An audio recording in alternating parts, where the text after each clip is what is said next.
अध्याय। मिस्टर रुद्र, क्या आपको लगता है कि मेरा प्रदर्शन ठीक था? टेलर ने थोड़ा उखड़ते हुए पूछा। आपका बैले सुंदर था, रुद्र ने ईमानदारी से उत्तर दिया। लड़की की बड़ी बड़ी आंखें घूम गई और उसने साहस जुटाकर अस्थायी रूप से पूछा। मेरी माँ ने कहा कि मिस्टर रुद्र की फिल्म में एक भूमिका है जिसके लिए मैं फिट हो सकती हूँ। क्या यह वही कहानी है जिसके बारे में मैंने आपसे पहले बात की थी? आपका मतलब है कि आप 14 साल की लड़की मटिल्डा का किरदार निभाना चाहते हैं? रुद्र ने स्पष्ट किया। हाँ, मैं सचमुच चाहता हूँ। टेलर ने उत्सुकता से सिर हिलाया। जिस क्षण टेलर ने रुद्र को कहानी के बारे में बात करते हुए सुना, उसे यह दिलचस्प लगी। लड़की की भूमिका गतिशील और चुनौतीपूर्ण थी। उसका मानना था कि अगर मौका मिले तो वह इसमें उत्कृष्टता हासिल कर सकती है। लेकिन रुद्र ने अब अपना सिर हिला दिया, जिससे टेलर हैरान रह गया। उसे लगा कि उसने उसे अस्वीकार कर दिया है। मेरे बारे में ऐसा क्या है जो फिट नहीं बैठता? उसने अस्थायी रूप से पूछा। मेरे पास कई प्रतिभाएं हैं जिन्हें मैं दिखा सकता हूँ। शायद मैं आपके लिए एक दृश्य प्रस्तुत कर सकता हूँ। टेलर जानता था कि यह एक दुर्लभ अवसर था। उसकी मां ने उसे बताया था कि रुद्र फिल्म का निर्देशन करने और एमजीएम के साथ सहयोग करने के लिए हिचकॉक को काम पर रख सकता है, जिसमें मटिल्डा मुख्य भूमिका निभाएगी। एक ऐसा अवसर जिसे वह चूकना नहीं चाहती थी। मैंने आपको अभी मटिल्डा की कहानी के बारे में बताया था। क्या आपको लगता है कि आप में और उसमें कोई समानता है? रुद्र ने पूछा। टेलर रुका, फिर निराशा में अपना सिर हिलाया। मटिल्डा एक गरीब पड़ोस में पली बढ़ी। उसके पिता एक छोटे ठग और ड्रग डीलर थे और उसकी मां एक रकेल थी। यह एक चुनौतीपूर्ण पालन पोषण था जिसमें कठिनाई और दुर्व्यवहार शामिल था। टेलर, क्या तुमने देखा है कि तुम में हमेशा घमंड का भाव रहता है? यह मटिल्डा से काफी अलग है, रुद्र ने समझाया। मुझे संदेह है कि आप इस चरित्र को दृढ़तापूर्वक चित्रित कर सकते हैं। टेलर ने रुद्र के मूल्यांकन को स्वीकार करते हुए अपना सिर नीचे कर लिया। वह जानती थी कि वह और मटिल्डा बहुत अलग थे। आंसुओं को रोकने की कोशिश करते हुए टेलर ने आखिरकार बोला, मिस्टर रुद्र, मैं भूमिका के लिए बदलने को तैयार हूँ। क्या आप मुझे एक मौका दे सकते हैं? बदलाव कठिन होगा। क्या आप इसके लिए तैयार हैं? रुद्र ने पूछा। मैं इच्छुक हूँ। मैं कड़ी मेहनत से नहीं डरता, टेलर ने दृढ़ता से उत्तर दिया। टेलर, अपनी मां को यहाँ लाओ, रुद्र ने निर्देश दिया। यह सोचते हुए कि रुद्र ने उसे अस्वीकार कर दिया है, टेलर आंखों में खोई हुई नजर लेकर अपनी मां के पास चली गई। अपनी बेटी की आंखों में आंसू देखकर सारा ने तुरंत पूछा कि क्या गलती हुई। टेलर ने रुद्र की टिप्पणियों के बारे में अपनी मां को बताया। टेलर ने बताया, मिस्टर रुद्र ने कहा कि हमारे व्यक्तित्व काफी अलग हैं। मैंने कहा कि मैं बदलने को तैयार हूं, लेकिन उन्होंने जवाब नहीं दिया और मुझसे तुम्हें लाने के लिए कहा। सारा अपनी बेटी का हाथ पकड़कर रुद्र के पास गई। मिस्टर रुद्र, एलिजाबेथ एक मेहनती और होशियार लड़की है। क्या आप उसे एक मौका नहीं दे सकते? सारा ने अपनी बेटी की ओर से पैरवी की। इस बार रुद्र ने मना नहीं किया, इसके बजाय उसने विचार करने का नाटक किया। टेलर की ओर फिर से देखते हुए रुद्र ने कहा, यदि आप वास्तव में कड़ी मेहनत करने और बदलने के इच्छुक हैं तो यह एक चुनौतीपूर्ण यात्रा होगी। आपको बहुत कुछ सीखने की आवश्यकता होगी। टेलर को रुद्र के स्वर में अवसर का एहसास हुआ और उसने उत्साहित होकर कहा, मिस्टर रुद्र, मैं कड़ी मेहनत करने को तैयार हूँ। मैं चुनौतियों से नहीं डरता। मिस्टर रुद्र, कृपया एलिजाबेथ को एक मौका दें। वह बहुत प्रतिभाशाली है, सारा ने चिल्लाते हुए कहा। मां और बेटी को देखकर रुद्र ने मन ही मन सोचा, क्या मैं इस युवा लड़की को धमका रहा हूं या उसे बचाने की कोशिश कर रहा हूं? टेलर की ओर मुड़ते हुए रुद्र ने कहा, फिल्म अभी भी प्री प्रोडक्शन में है। यह कई महीनों तक शुरू नहीं होगी। यदि आप कड़ी मेहनत से नहीं डरते हैं तो मैं इस दौरान आपको प्रशिक्षित कर सकता हूं। बहुत खुश होकर टेलर ने कहा, मैं कड़ी मेहनत से नहीं डरता। मैं श्री रुद्र का प्रशिक्षण स्वीकार करने को तैयार हूं। सारा ने अपनी बेटी की भावना को दोहराया। एलिजाबेथ को यह अवसर देने के लिए धन्यवाद। वह लगन से सीखेगी। अगले दिन रुद्र फिल्म कंपनी गए और 2 पटकथा लेखकों को बुलाया। उसने उन्हें एक मसौदा सौंपा जो उसने पिछली रात लिखा था, लियोन द प्रोफेशनल का सारांश। मूल स्क्रिप्ट की सामग्री से अनभिज्ञ रुद्र का मसौदा फिल्म के कथानक की नकल था, यहाँ तक कि इसमें कुछ क्लासिक संवाद भी शामिल थे। मटिल्डा ने लियोन से पूछा, क्या जीवन हमेशा इतना दर्दनाक होता है या यह तब होता है जब मैं एक बच्चा हूँ? लियोन लड़की से झूठ नहीं बोलना चाहता था। उसने उत्तर दिया, यह हमेशा ऐसा ही होता है। लियोन की ओर देखते हुए मटिल्डा ने कहा, लियोन, मुझे लगता है कि मुझे तुमसे प्यार हो सकता है। यह मेरा पहला प्यार है, तुम्हें पता है। आप क्यों कहते हो कि लियोन ने पूछा। लड़की ने मुस्कुराते हुए कहा, क्योंकि मैं इसे अपने पेट में महसूस करती हूँ। यह गर्म महसूस होता है पहले के विपरीत जब मेरा पेट हमेशा गांठों में रहता था। लियोन ने असहाय भाव से कहा, मटिल्डा, मुझे खुशी है कि आपका पेट दर्द दूर हो गया है, लेकिन मुझे नहीं लगता कि इसका कोई मतलब है। सारांश पढ़ने के बाद दोनों पटकथा लेखक प्रभावित हुए। उन्होंने इसे एक अद्वितीय जीवंतता वाली शानदार कहानी के रूप में देखा। सहायक रुद्र, आप एक प्रतिभाशाली लेखक हैं। किसी ने भी ऐसी कहानी नहीं लिखी है, पटकथा लेखकों में से एक ने सराहना की। दूसरे पटकथा लेखक ने कहा, मुझे यह कहानी बहुत पसंद है। मुझे यकीन है कि फिल्माए जाने पर यह अद्भुत होगी। इस बात को नजरअंदाज करते हुए कि पटकथा लेखक सच्चे थे या नहीं, रुद्र ने कहा, मैं इसे आप पर छोड़ता हूँ। मैं 3 दिनों में स्क्रिप्ट देखना चाहता हूँ। कोई समस्या है? कोई बात नहीं, 3 दिन काफी हैं। आपका सारांश काफी विस्तृत है, हमें बस इसे एक स्क्रिप्ट में बदलने की जरूरत है, उन्होंने आश्वासन दिया। रुद्र ने अपने पैकर्ड में फिल्म कंपनी छोड़ दी और एलिजाबेथ टेलर से मिलने के लिए बेवर्ली हिल्स चले गए। टेलर की पारिवारिक पृष्ठभूमि वास्तव में बहुत अच्छी है। उनके पिता एक गैलरी के मालिक हैं जो ऑयल पेंटिंग बेचते हैं, जिनमें से कुछ प्रसिद्ध कलाकारों की पेंटिंग हैं, और प्रति वर्ष $10,000 कमाते हैं। हालांकि टेलर का घर भी एक विला है, लेकिन यह मेयर और सीगल जैसी हवेलियों से पूरी तरह से अतुलनीय है। रुद्र ने दरवाजे की घंटी बजाई। सारा ने दरवाजा खोला। रुद्र के चेहरे पर मुस्कान देखकर उसने कहा, कृपया अंदर आइए मिस्टर रुद्र, एलिजाबेथ तैयार हैं, मैं उन्हें नीचे आने के लिए कहूंगी। रुद्र के आने की बात सुनकर टेलर नीचे भागता हुआ आया। लहराते बालों के साथ सफेद प्लीटेड स्कर्ट और सुंदर जूते पहने हुए मेकअप और लिपस्टिक लगाए टेलर ने रुद्र का स्वागत किया। टेलर को देखकर रुद्र ने अपना सिर हिलाया। क्या हुआ मिस्टर रुद्र, क्या आपको नहीं लगता कि यह अच्छा लग रहा है? टेलर ने पूछा। यह अच्छा है, लेकिन यह वह नहीं है जिसकी मैं तलाश कर रहा हूँ। टेलर, शॉर्ट्स और टी शर्ट पहन लो और अपना मेकअप और लिपस्टिक मिटा दो, रुद्र ने आदेशात्मक लहजे में निर्देश दिया। कपड़े बदलने के लिए ऊपर जाने से पहले टेलर एक पल के लिए झिझका। कुछ ही समय बाद टेलर वापस आई, पूरी तरह से शॉर्ट्स में बदल गई, जिसमें उसकी सीधी जांघें और एक टी शर्ट दिख रही थी। उसका चेहरा मेकअप और लिपस्टिक से मुक्त था। रुद्र ने उसे ध्यान से देखा। बेहतर, अब चले, रुद्र ने संतुष्टि के संकेत के साथ कहा। 0082 अध्याय 8282 शूटिंग रेंज एक्सेटमल का प्रारंभ अध्याय। जैसे ही रुद्र और टेलर बाहर गए, सारा भी उनके पीछे चलने के लिए तैयार हो गई। रुद्र ने महिला की ओर देखा और कहा, सुश्री सारा, मैं टेलर को अकेले प्रशिक्षित करना पसंद करता हूँ। यदि आप साथ आएंगे तो प्रभावशीलता बहुत कम हो जाएगी। सारा एक पल के लिए स्तब्ध रह गई। वह बचपन से ही अपनी बेटी के प्रति सख्त थी और तरह तरह की पाबंदियां लगाती थी। कभी भी अपनी सख्ती के कारण टेलर को बहुत सीमित महसूस होता था और वह अपनी मां पर गुस्सा भी करती थी। लेकिन रुद्र की दृढ़ दृष्टि को देखकर अगर वह सहमत नहीं हुई तो वह वास्तव में टेलर को प्रशिक्षण देना छोड़ सकता है।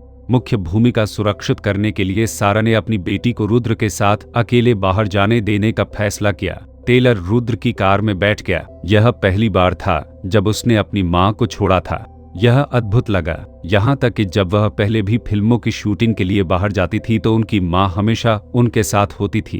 अब अपनी मां की सतर्क नजर के बिना टेलर को भीतर से आजादी की वास्तविक अनुभूति महसूस हुई, मानो उसने जंजीरें तोड़ दी हो, पिंजरे से मुक्त हो गई हो और अब स्वतंत्र रूप से आकाश में उड़ रही हो। उसने रुद्र की ओर देखा।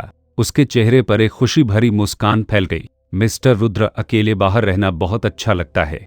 हम आगे क्या करने जा रहे हैं? चलो तुम्हारे लिए बाल कटवाते हैं। कई लोगों के बदलाव बाल कटवाने से शुरू होते हैं। हेयर सैलून में टेलर ने अपने लंबे लहराते बाल काटे और एक सामान्य स्कूली छात्रा जैसा हेयर कट चुना जो फिल्म में मटिल्डा के मूल लुक के समान था। खुद को आईने में देखकर टेलर बेहद हैरान रह गई, क्योंकि उसने पाया कि अब वह खुद को लगभग नहीं पहचान पा रही है। अगर मेरी माँ मुझे इस तरह देखती है तो वह निश्चित रूप से चिल्लाएगी, हे भगवान, टेलर ने हंसते हुए कहा। टेलर का चेहरा नाजुक था। स्कूली छात्रा के बाल कटवाने के बाद भी वह बहुत सुंदर दिखती थी और अब उसमें परिष्कार का स्पर्श था। वास्तव में नताली पोर्टमैन भी नाजुक विशेषताओं वाली एक सुंदरता है, इसलिए दोनों उस पहलू में टकराते नहीं हैं। रुद्र ने टेलर के बालों को देखा और उसे उन्हें सुलझाने की इच्छा हुई, तो उसने ऐसा ही किया। ओह, तुमने इसे गड़बड़ कर दिया, टेलर ने कहा। क्या आपने ध्यान नहीं दिया कि जब यह गंदा होता है तो यह बेहतर दिखता है? नहीं, ऐसा नहीं है। दोनों कार में बैठ गए।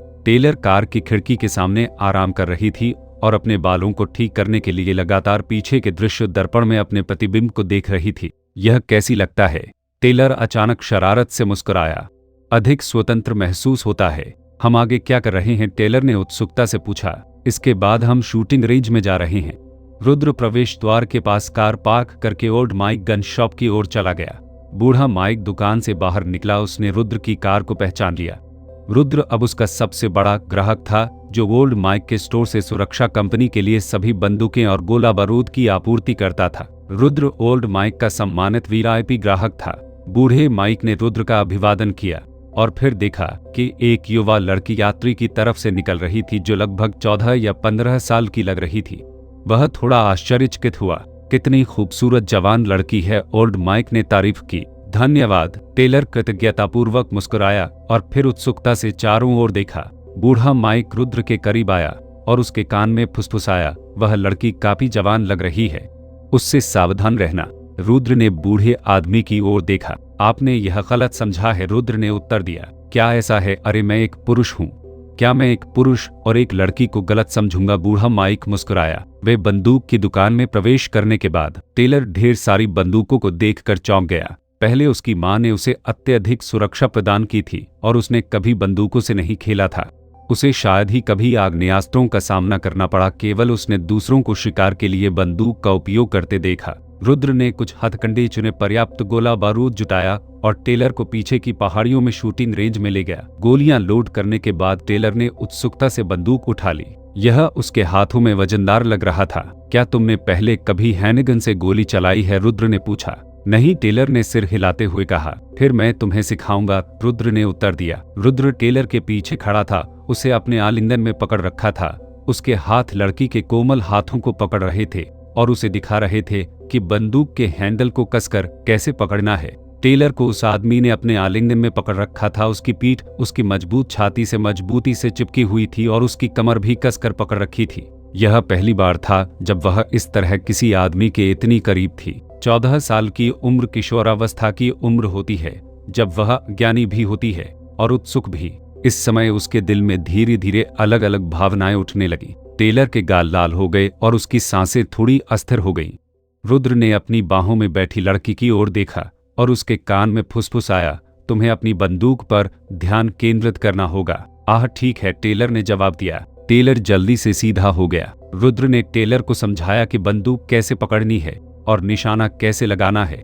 अब मैं तुम्हारा हाथ पकड़ूंगा और प्रदर्शन के लिए गोली चलाऊंगा, ठीक है? उसने ट्रिगर खींच लिया। लड़की का हाथ कांपने लगा। रुद्र ने उसकी पकड़ मजबूत करने में उसकी मदद की। तकाना। गोली की तेज आवाज से टेलर का शरीर थोड़ा पीछे हट गया, लेकिन रुद्र उसे सहारा देने के लिए उसके पीछे था। टेलर ने कहा, मेरा हाथ सुन्न लग रहा है। आप में ताकत और सटीकता की कमी है, इसलिए यह सुन्न महसूस होता है। अधिक अभ्यास करें और आप सुधार करेंगे, रुद्र ने उत्तर दिया। टेलर ने सिर हिलाया। आगे है। धमाके धमाके धमाके धमाके धमाके। रिवॉल्वर से 6 गोलियां निकली और उनमें से केवल एक का निशाना चूक गया। रुद्र ने लड़की को छोड़ दिया, बंदूक फिर से लोड की और एक साधारण मुद्रा धारण कर ली। अब इस दौर की बारी मेरी है। देखें और सीखने का प्रयास करें, ठीक है? टेलर ने सिर हिलाया। रुद्र ने तेजी से निशाना साधा और गोली चला दी। धमाके धमाके धमाके धमाके धमाके। दूर से कई तेज शॉट सुनाई दिए जो हर बार लक्ष्य पर लगे। टेलर ने रुद्र की ओर प्रशंसा भरी दृष्टि से देखा। मिस्टर रुद्र, आप वाकई बहुत कुशल हैं, फिल्मों के शार्प शूटर की तरह। कक्ष को साफ करते हुए और गोले हटाते हुए रुद्र ने कहा, यह मेरे लिए कुछ भी नहीं है। मैं सेना में था, जीवित रहने के लिए अच्छी निशानेबाजी जरूरी थी। टेलर ने पूछा, क्या तुमने कभी किसी की हत्या की है? हाँ, मेरे पास है। पर्ल हार्बर पर जापानी गुप्त हमले के दौरान 0083 अध्याय 8383 टेलर्स डेक्सिटमल का प्रारंभ अध्याय। टेलर ने कहा, मैंने इसके बारे में सुना है। जापानी बुरे हैं, मैं उनसे नफरत करता हूँ। रुद्र ने बताया, मैंने नौसैनिकों में सेवा की।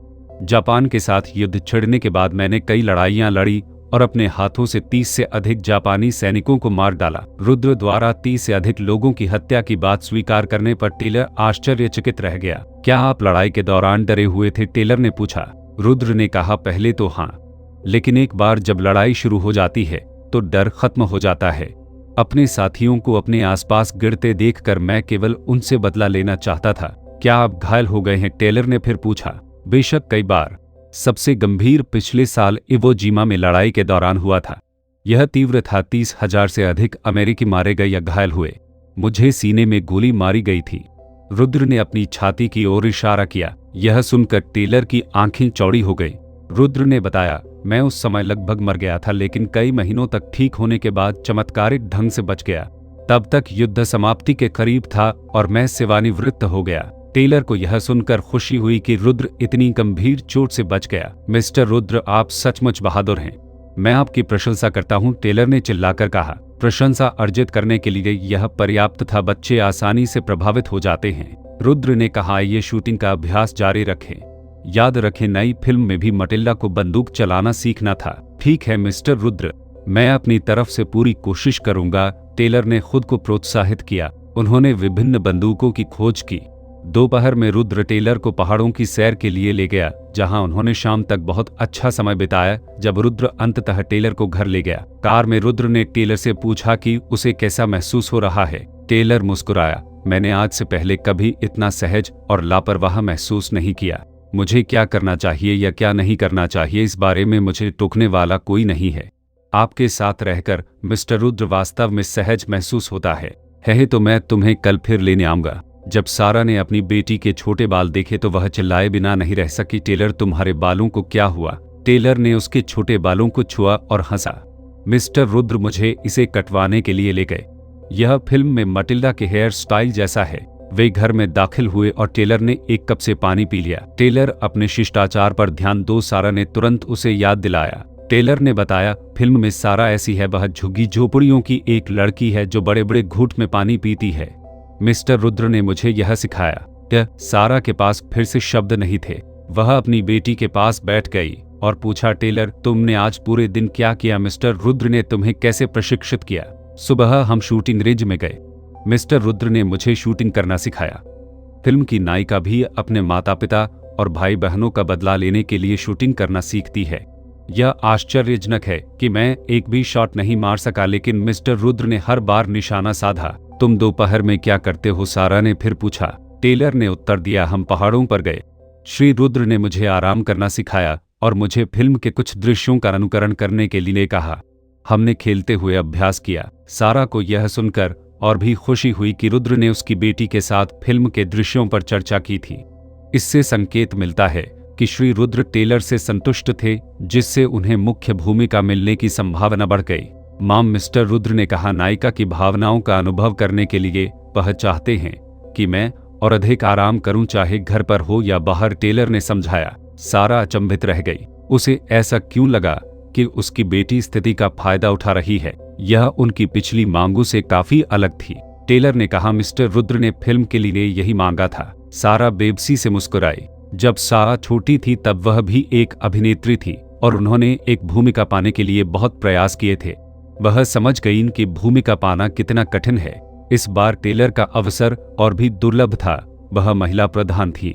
भले ही इसके लिए अधिक प्रयास की आवश्यकता थी, सारा को लगा कि यह इसके लायक है। ठीक है टेलर, चलो, मिस्टर रुद्र जो चाहते हैं उसके साथ चले, सारा ने कहा। उत्साहित होकर टेलर ने पुकारा और स्नान करने के लिए ऊपर की ओर भागा। सारा ने बेबसी से अपना सिर हिलाया। टेलर ने अपना स्नान समाप्त करने के बाद अपने बिस्तर पर लेट गई। जितना अधिक वह इसके बारे में सोचती थी, वह उतनी ही अधिक उत्साहित हो जाती थी। उसकी मां ने वादा किया था कि वह उस पर पहले की तरह नियंत्रण नहीं रखेगी। अंततः वह आजाद हो सकी और यह सब श्री रुद्र के कारण था। रुद्र के बारे में सोचते हुए लड़की को शूटिंग रेंज का दृश्य याद आया और महसूस हुआ कि उसके गाल फिर से अनायास ही लाल हो गए। जब मटिल्डा ने लियोन के साथ बातचीत की तो क्या उसे ऐसा ही महसूस हुआ? उस रात टेलर ने सपना देखा, एक युवा लड़की का सपना।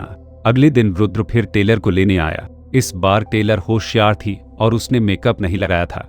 उसने थोड़े बिखरे हुए बालों के साथ शॉर्ट्स, जूते, एक टी शर्ट और एक जैकेट पहनी थी।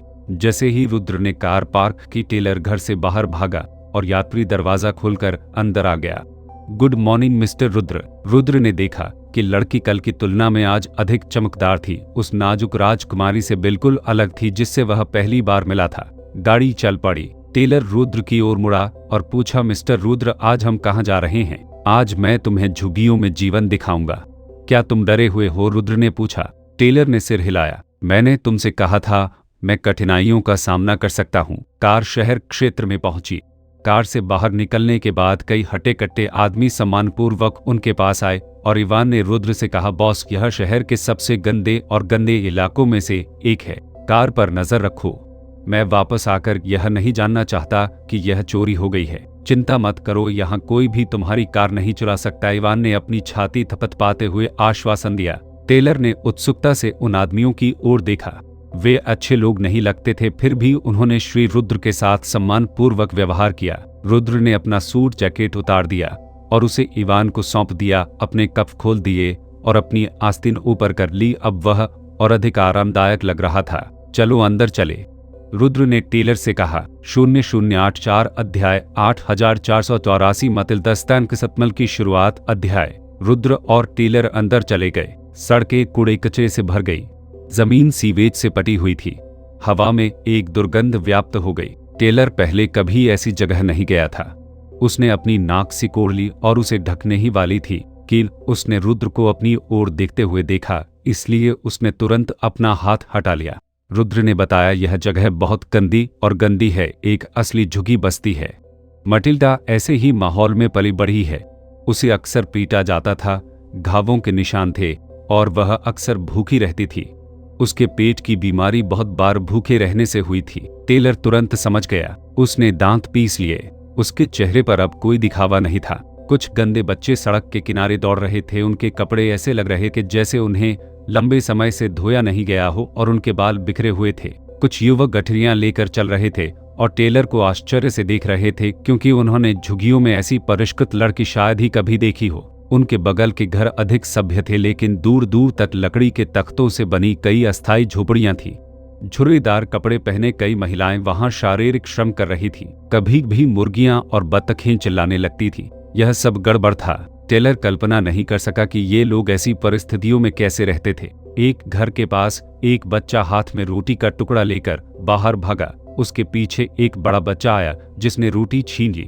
भाई, मुझे भूख लगी है। पीछा करने वाले लड़के ने जल्दी से रोटी अपने मुंह में भर ली और चला गया, और दूसरा बच्चा जमीन पर बैठकर जोर जोर से रोता हुआ चला गया। यह दृश्य देखकर टेलर हैरान रह गया। उसने कभी नहीं सोचा था कि घर में रोटी के एक टुकड़े के लिए कोई झगड़ा करेगा। थोड़ी सी भी बासी रोटी तुरंत फेंक दी जाएगी।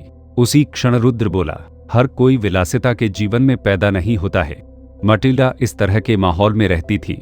उसे अक्सर पीटा जाता था, घावों के निशान होते थे और वह भूखी रहती थी। उसके पेट की समस्याएं भूख के कारण होती थी। मिस्टर रुद्र, पिछली रात मिस्टर मेयर की हवेली में आपने कहा था कि मैं मटिल्डा की भूमिका के लिए उपयुक्त नहीं हूं, और मैं उस समय काफी परेशान था। आपने कहा था कि मेरा स्वभाव फिट नहीं है। मैंने तब सोचा, अभिनय में क्या गलत है, क्या फिट नहीं बैठता। आखिरकार मुझे समझ आया कि मेरे और किरदार के बीच इतना बड़ा अंतर है। अगर मैं अपनी आदतों के अनुसार काम करता हूं तो मैं वास्तव में मटिल्डा की तरह काम नहीं कर सकता। दोनों चलते रहे। मलमलबा, भिखारी, आवारा बिल्लियां और कुत्ते मजदूर वेश आए। भूखे बच्चे, बुजुर्ग, भिखारी। टेलर को यह एहसास हुआ कि मलिन बस्तियां वास्तव में क्या थी। अगर वह यहाँ नहीं आती तो वह किसी के ऐसे जीवन जीने की कल्पना भी नहीं कर पाती। जब दोनों एक किराने की दुकान के पास से गुजरे तो उसके पास कई युवक खड़े थे। उनमें से एक लड़के ने टेलर को देखा और सोचा कि लड़की सचमुच सुंदर है। उसने इतनी खूबसूरत लड़की कभी नहीं देखी थी। उसने लड़की के बगल वाले युवक की ओर देखा। हालांकि उसने केवल एक शर्ट पहनी हुई थी, वह बहुत ही नाजुक कपड़े से बनी थी। उसने अनुमान लगाया कि वह किसी अमीर परिवार का बेटा है। भाइयों, चलो, खर्च करने के लिए कुछ पैसे मिलते हैं। इस आदमी ने अपने बगल के कुछ लोगों से फुसफुसाया। ठीक है। रुद्र और टेलर के सामने कई लड़के चेहरे पर भद्दी मुस्कान लिए खड़े थे। उन्होंने उस सुंदर छोटी लड़की को छेड़ने और उस आदमी से दर्जनों डॉलर वसूलने की योजना बनाई।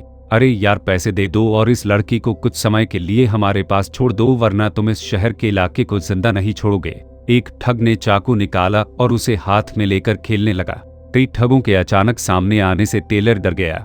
वह तेजी से रुद्र के करीब चली गई। रुद्र को चिंता थी कि इन ठगों द्वारा लड़की को नुकसान पहुंचाया जा सकता है। उसने आगे बढ़कर उसके कंधे पर अपना हाथ रख दिया। तुम्हारे पास जो भी पैसा है उसे सौंप दो। टकाना। इससे पहले कि चाकू वाला ठग अपनी बात पूरी कर पाता, बगल से गोली की आवाज आई और सीने में गोली लगने से ठग जमीन पर गिर पड़ा। उसकी छाती से खून बह निकला। आह! टेलर डर गई, चिल्लाई और मुड़कर अपना चेहरा रुद्र की छाती में छिपा लिया। इसके तुरंत बाद इवान कुछ लोगों के साथ आया। यह देखकर ठग घबरा गए। वे इवान को अच्छी तरह से जानते थे। रूसी गिरोह इस क्षेत्र की सबसे बड़ी ताकत थी और किसी को भी उन्हें भड़काने की हिम्मत नहीं होती थी। सभी ठग जमीन पर घुटनों के बल बैठ गए और गिड़गिड़ाने लगे, हमें मत मारो, कृपया हमें मत मारो। इवान के पास इन लोगों से निपटने का समय नहीं था। उसने घबराकर रुद्र की ओर देखा और सावधानी से कहा, बॉस, मुझे डर के लिए खेद है, यह मेरी भूल है। रुद्र ने बेबसी से सिर हिलाया। यह सचमुच अप्रत्याशित था। वह टेलर को दिखाना चाहता था कि मलिन बस्तियों में जीवन कैसा होता है, लेकिन उसने यह उम्मीद नहीं की थी कि कुछ ठग सामने आएंगे और उन्हें लूटने की कोशिश करेंगे। नीचे देखते हुए उसने टेलर को अपनी बाहों में ले लिया, जो बटेर की तरह डरा हुआ था। अपनी आंखें बंद करके रुद्र की कमर को कसकर पकड़ रहा था, उसकी छाती से सटा हुआ था। इवान, यहाँ चीजें संभालो, मैं टेलर को लेकर चला जाऊंगा।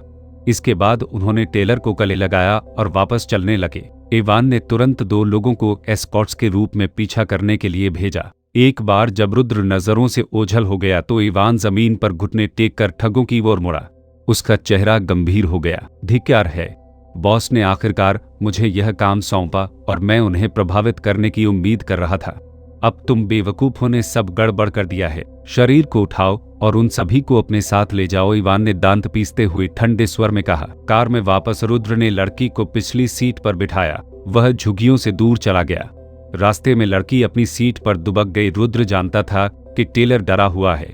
उसे जीवन भर आश्रय दिया गया था और उसने कभी इतनी हिंसक घटना का सामना नहीं किया था। किसी को अपने सामने मरते हुए देखने का उस पर जबरदस्त प्रभाव पड़ा। उसने एक पल के लिए सोचा। उसने कार को एक पार्क के पास एक छोटी सी पार्किंग में पार्क कर दिया। वह बाहर निकला और पिछली सीट पर चढ़ गया। लड़की रो पड़ी, उसके चेहरे से आंसू बह रहे थे।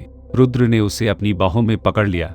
क्या आप पहली बार ऐसा कुछ देख रहे हैं? हाँ, लड़की ने रोते हुए सिर हिलाया। क्या आपको याद है जब मैंने आपको मटिल्डा के किराने का सामान लेकर घर आने और दरवाजे से अपने पूरे परिवार को कत्ल होते हुए देखने के बारे में बताया था? क्या आप कल्पना कर सकते हैं कि उस पल उसे कैसा महसूस हुआ होगा? दुख, भय, लेकिन जीवित रहने के लिए उसे अपने दांत पीसने पड़े और पड़ोसी के दरवाजे पर जाकर लियोन को दरवाजा खोलने के लिए खटखटाना पड़ा।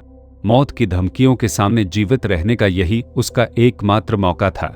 क्या आप कल्पना कर सकते हैं कि वह कितनी डरी हुई थी? मटिल्डा की ताकत, क्या अब आप इसे थोड़ा समझ सकते हैं? मुझे लगता है कि मैंने पहले मटिल्डा को कम आंका था। मिस्टर रुद्र, क्या आप मुझे उस कहानी के बारे में और बता सकते हैं? मैं इसे बेहतर ढंग से समझना चाहूंगा। टेलर ने कहा। कोई बात नहीं। 0085 अध्याय 8585 अंतिमीकरण मूवी निवेशक 60 समय की शुरुआत अध्याय। रुद्र ने मटिल्डा की कहानी फिर से सुनाई, इस बार मेयर पार्क की रात की तुलना में कहीं अधिक विस्तृत। टेलर रुद्र की बाहों पर लेट गया और ध्यान से सुन रहा था। उसे एहसास हुआ कि पिछले 2 दिनों में उसने जो कुछ भी देखा है उसे फिल्म के पात्रों में अनुवादित किया जा सकता है।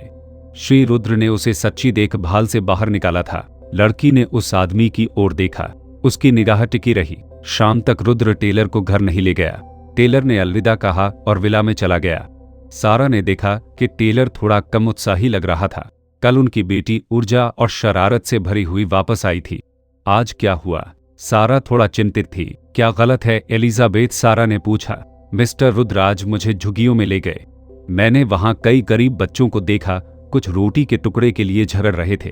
इससे पता चला कि फिल्म की मटिल्डा वास्तव में भूखी थी। टेलर ने कहा। अपनी बेटी की बातें सुनकर सारा ने राहत की सांस ली। उसने सोचा था कि मिस्टर रुद्र ने उसकी बेटी के साथ कुछ किया है, लेकिन पता चला कि वह उसे झुग्गियों में ले गया था। सारा ने अपनी बेटी के सिर पर हाथ फेरा और उसे सांत्वना दी। जीवन में उतार चढ़ाव आते रहते हैं, इसलिए हमें कड़ी मेहनत करनी होगी। ठीक है एलिजाबेथ, मैं स्नान करने के लिए ऊपर जा रहा हूँ, आगे बढ़ो। टेलर के स्नान करने और अपना पजामा पहनने के बाद वह बिस्तर पर दुबकी हुई थी। उसकी उदासी का असली कारण वह बात नहीं थी जो उसने अपनी माँ को बताई थी। वह मारे गए ठग से डर गई थी। वह पहली बार किसी को मरते हुए देख रही थी। श्री रुद्र ने कहा था कि उन्होंने 30 से अधिक लोगों की हत्या की है। इसके बारे में सोचने मात्र से ही वह बहुत बहादुर लगने लगा और श्री रुद्र की बाहों में लेटना वास्तव में सुरक्षित महसूस हुआ। यह सोचकर कि श्री रुद्र कल उनसे मिलने नहीं आ सकेंगे क्योंकि उन्हें निर्देशक हिचकॉक और MGM बॉस मेयर के साथ स्क्रिप्ट पर चर्चा करने और शूटिंग विवरण की पुष्टि करने के लिए अपॉइंटमेंट लेना था, उन्हें थोड़ी निराशा हुई। बहुत सारी उम्मीदें थी। उसने सोचा कि क्या उसे मटिल्डा की भूमिका मिल सकती है। अगले दिन रुद्र फिल्म कंपनी में गया। 2 पटक था लेखक पहले से ही वहां मौजूद थे और रुद्र को देखते ही उन्होंने उसे स्क्रिप्ट सौंप दी। पटक था लेखकों में से एक ने कहा, मिस्टर रुद्र, जितना अधिक मैं लिखता हूं उतना ही मुझे लगता है कि यह कहानी शानदार है। मुझे विश्वास है कि फिल्म बड़ी हिट होगी। एक अन्य अनाम सहायक पटकथा लेखक ने कहा, यह फिल्म निश्चित रूप से ऑस्कर को प्रभावित करने की क्षमता रखती है। स्क्रिप्ट पढ़ने के बाद रुद्र को लगा कि यह बिल्कुल वैसी ही है जैसा उसने सोचा था। मुख्य मुद्दा यह था कि रूपरेखा बहुत विस्तृत थी और ये दोनों लोग मूल रूप से इसे पूर्ण कर रहे थे। बुरा नहीं, मेरे लिए 5 प्रतियां बनाओ, रुद्र ने कहा। दोनों पटकथा लेखकों ने इसकी नकल करने के लिए किसी को ढूंढने के लिए स्क्रिप्ट ली। रुद्र ने एमजीएम के बॉस मिस्टर मेयर से संपर्क करने के लिए फोन उठाया। रुद्र, आज रात के खाने के लिए मेरी हवेली पर आओ। मैंने हिचकॉक और प्रोडक्शन विभाग के प्रमुख को आपकी स्क्रिप्ट की एक साथ समीक्षा करने के लिए आमंत्रित किया है। ठीक है मिस्टर मेयर। रुद्र मेयर की भव्य हवेली में फिर से पहुंचे, इस बार कम मेहमानों के साथ। विशाल संपत्ति बहुत शांत लग रही थी। हिचकॉक और एमजीएम के उत्पादन प्रमुख हंस भी उपस्थित थे।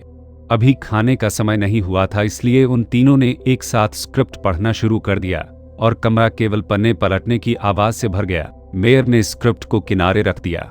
बिग बॉस के रूप में उन्हें यह देखने के लिए केवल एक सामान्य विचार की आवश्यकता थी कि कहानी रोमांचक थी या नहीं। हंस किसे स्थापित करने वाले अगले व्यक्ति थे। हिचकॉक को पढ़ने में सबसे अधिक समय लगा। मेयर ने उन दोनों की ओर देखा। आप इस स्क्रिप्ट के बारे में क्या सोचते हैं? हिचकॉक ने सबसे पहले बात की। मैंने पहले कहानी की रूपरेखा सुनी थी, लेकिन अब जब मैंने स्क्रिप्ट पढ़ी है तो यह और भी दिलचस्प है।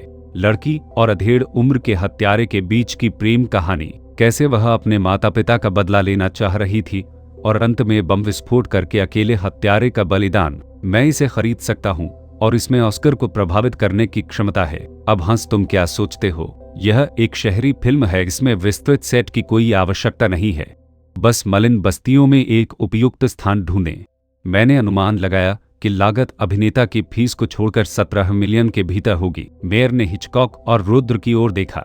आपको क्या लगता है कि इस फिल्म में अभिनय करने और बड़ी संख्या में दर्शकों को आकर्षित करने के लिए कौन उपयुक्त होगा? हिचकॉक ने सबसे पहले रुद्र की ओर देखा। चूंकि यह आपकी स्क्रिप्ट है, आप इन भूमिकाओं के लिए किसकी कल्पना करते हैं? रुद्र ने कोई संकोच नहीं किया। लड़की के लिए मुझे लगता है कि एलिजाबेथ टेलर अच्छी रहेंगी। हिचकॉक ने अपनी भौहें सिकोड़ ली। मैं उस लड़की को जानता हूं, लेकिन मुझे लगता है कि उसका आचरण मटिल्डा से बहुत अलग है। मैं इस भूमिका की व्याख्या करने की उसकी क्षमता को लेकर चिंतित हूं। आपको यह समझना होगा कि इस पूरी फिल्म में मटिल्डा असली स्टार है। मैं पिछले कुछ दिनों से टेलर को प्रशिक्षित कर रहा हूं। मुझे पता है कि मटिल्डा कैसी है। मेरा मानना है कि मैं टेलर को उस व्यक्ति में ढाल सकता हूं। कमरे में मौजूद बाकी लोग समझ गए। रुद्र विशेष रूप से टेलर को निशाना बना रहा था और उसने पहले ही प्रशिक्षण शुरू कर दिया था। और मुख्य पुरुष भूमिका के लिए आपके अनुसार कौन उपयुक्त होगा? मेयर ने पूछा। रुद्र मुस्कुराया। मिस्टर मेयर और निदेशक हिचकॉक के लिए यह निर्णय लेना बेहतर हो सकता है। आपको सबसे उपयुक्त उम्मीदवार ढूंढने में सक्षम होना चाहिए। चर्चा पुरुष अभिनेताओं की ओर मुड़ गई। उपयुक्तता के लिए उनकी एक एक करके तुलना की गई। उनमें से गैरी ग्रांट वर्तमान में सबसे प्रसिद्ध है और बॉक्स ऑफिस पर उसकी अपील सबसे मजबूत है। गैरी ग्रांट इस वर्ष 41 वर्ष के थे और एक 40 वर्षीय व्यक्ति के मानक के अनुरूप थे, लेकिन उनकी फीस भी सबसे अधिक थी, लगभग 3 लाख प्रति फिल्म। रुद्र लियोन के लिए अनुदान कैसा रहेगा? मेयर ने पूछा। ग्रांट को चुनने से एमजीएम को सबसे अधिक फायदा होगा, क्योंकि वह उनका अनुबंधित अभिनेता था और एमजीएम उनकी फीस का 1/3 हिस्सा ले सकता था। एलिजाबेथ टेलर भी एक एमजीएम अनुबंध अभिनेता थी, लेकिन उनकी फीस बहुत कम थी, अनुमानतः केवल 10,000 से 20,000। कुछ विचार के बाद रुद्र इस बात पर सहमत हुए कि ग्रांट, जो सदी के महानतम अभिनेता के रूप में दूसरे स्थान पर थे, वास्तव में लियोन की भूमिका के लिए उपयुक्त थे। मुझे लगता है कि मिस्टर ग्रांट को लियोन की भूमिका संभालने में सक्षम होना चाहिए। अगले स्थान पर निर्देशक थे। स्वाभाविक रूप से हिचकॉक 2 लाख की फीस के साथ भ्रष्ट पुलिस वाले की भूमिका के लिए उन्हें बस एक परिचित चेहरे की आवश्यकता थी, जिसकी फीस 50,000 थी। उन्होंने एलिजाबेथ टेलर की फीस पर भी चर्चा की और इसे सहायक भूमिकाओं के बाद रखते हुए उनकी प्रसिद्धि के महत्व पर प्रकाश डाला। प्रारंभ में मेयर ने 30,000 की पेशकश करने की योजना बनाई, लेकिन रुद्र ने 50,000 का सुझाव दिया, जिस पर मेयर अंततः सहमत हो गए। टेलर का अनुबंध 40/60 का विभाजन था, जिसमें एमजीएम ने 60 लिया। टेलर की उच्च फीस के साथ एमजीएम अधिक कमाएगा। फिल्म में दर्जनों अन्य सहायक भूमिकाएं और अतिरिक्त भूमिकाएं भी शामिल थी। अभिनेताओं की फीस अनुमानित 9 लाख थी, जिससे कुल मिलाकर लगभग 26 मिलियन हो गए। रुद्र आइए इसे 26 मिलियन पर आधारित करें। आप कितना निवेश करने की योजना बना रही हैं? मेयर ने पूछा। निवेश स्वाभाविक रूप से शेयरों के अनुरूप होगा। आप कितना रखने की योजना बना रहे हैं? रुद्र ने पूछा। मेयर इस फिल्म को लेकर काफी आश्वस्त थे। इसके बारे में क्या ख्याल है? एमजीएम 16 मिलियन उत्पादन लागत को कवर करेगा और आप 1 मिलियन का योगदान देंगे। हम स्क्रीनिंग और प्रचार लागत पर बाद में चर्चा करेंगे। ठीक है, रुद्र तुरंत सहमत हो गया। मेयर इस सहयोग से बहुत संतुष्ट थे।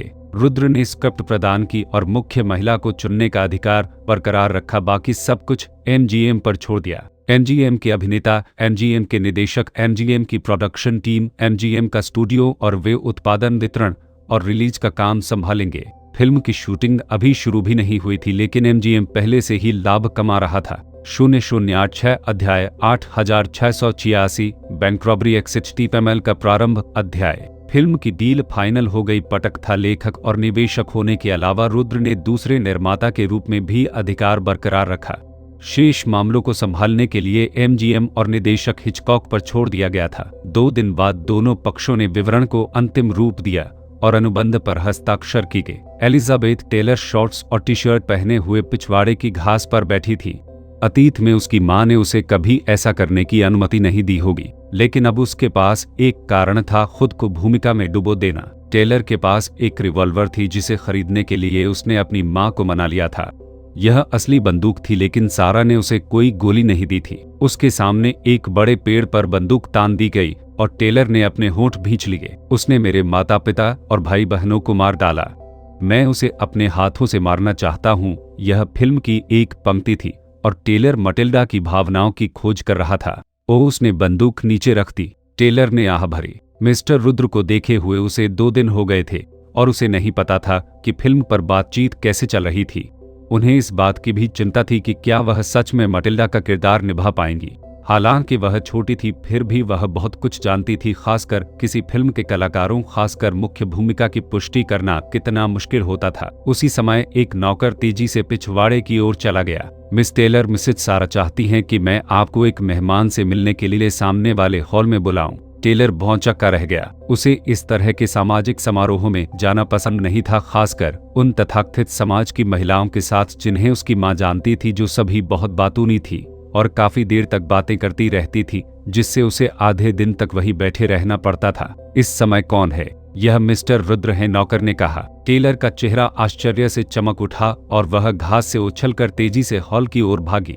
इस समय सारा रुद्र का मनोरंजन कर रही थी और वे हॉल में बैठे बातें कर रहे थे। सारा ने रुद्र के सामने चाय का कप रखा और मुस्कुराते हुए पूछा, मिस्टर रुद्र, पिछले कुछ दिनों से एमजीएम के साथ आपका संचार कैसा चल रहा है? सारा को इस बात की सबसे ज्यादा चिंता थी, क्योंकि बात उनकी बेटी के भविष्य की थी। समझौते पर हस्ताक्षर हो गए हैं।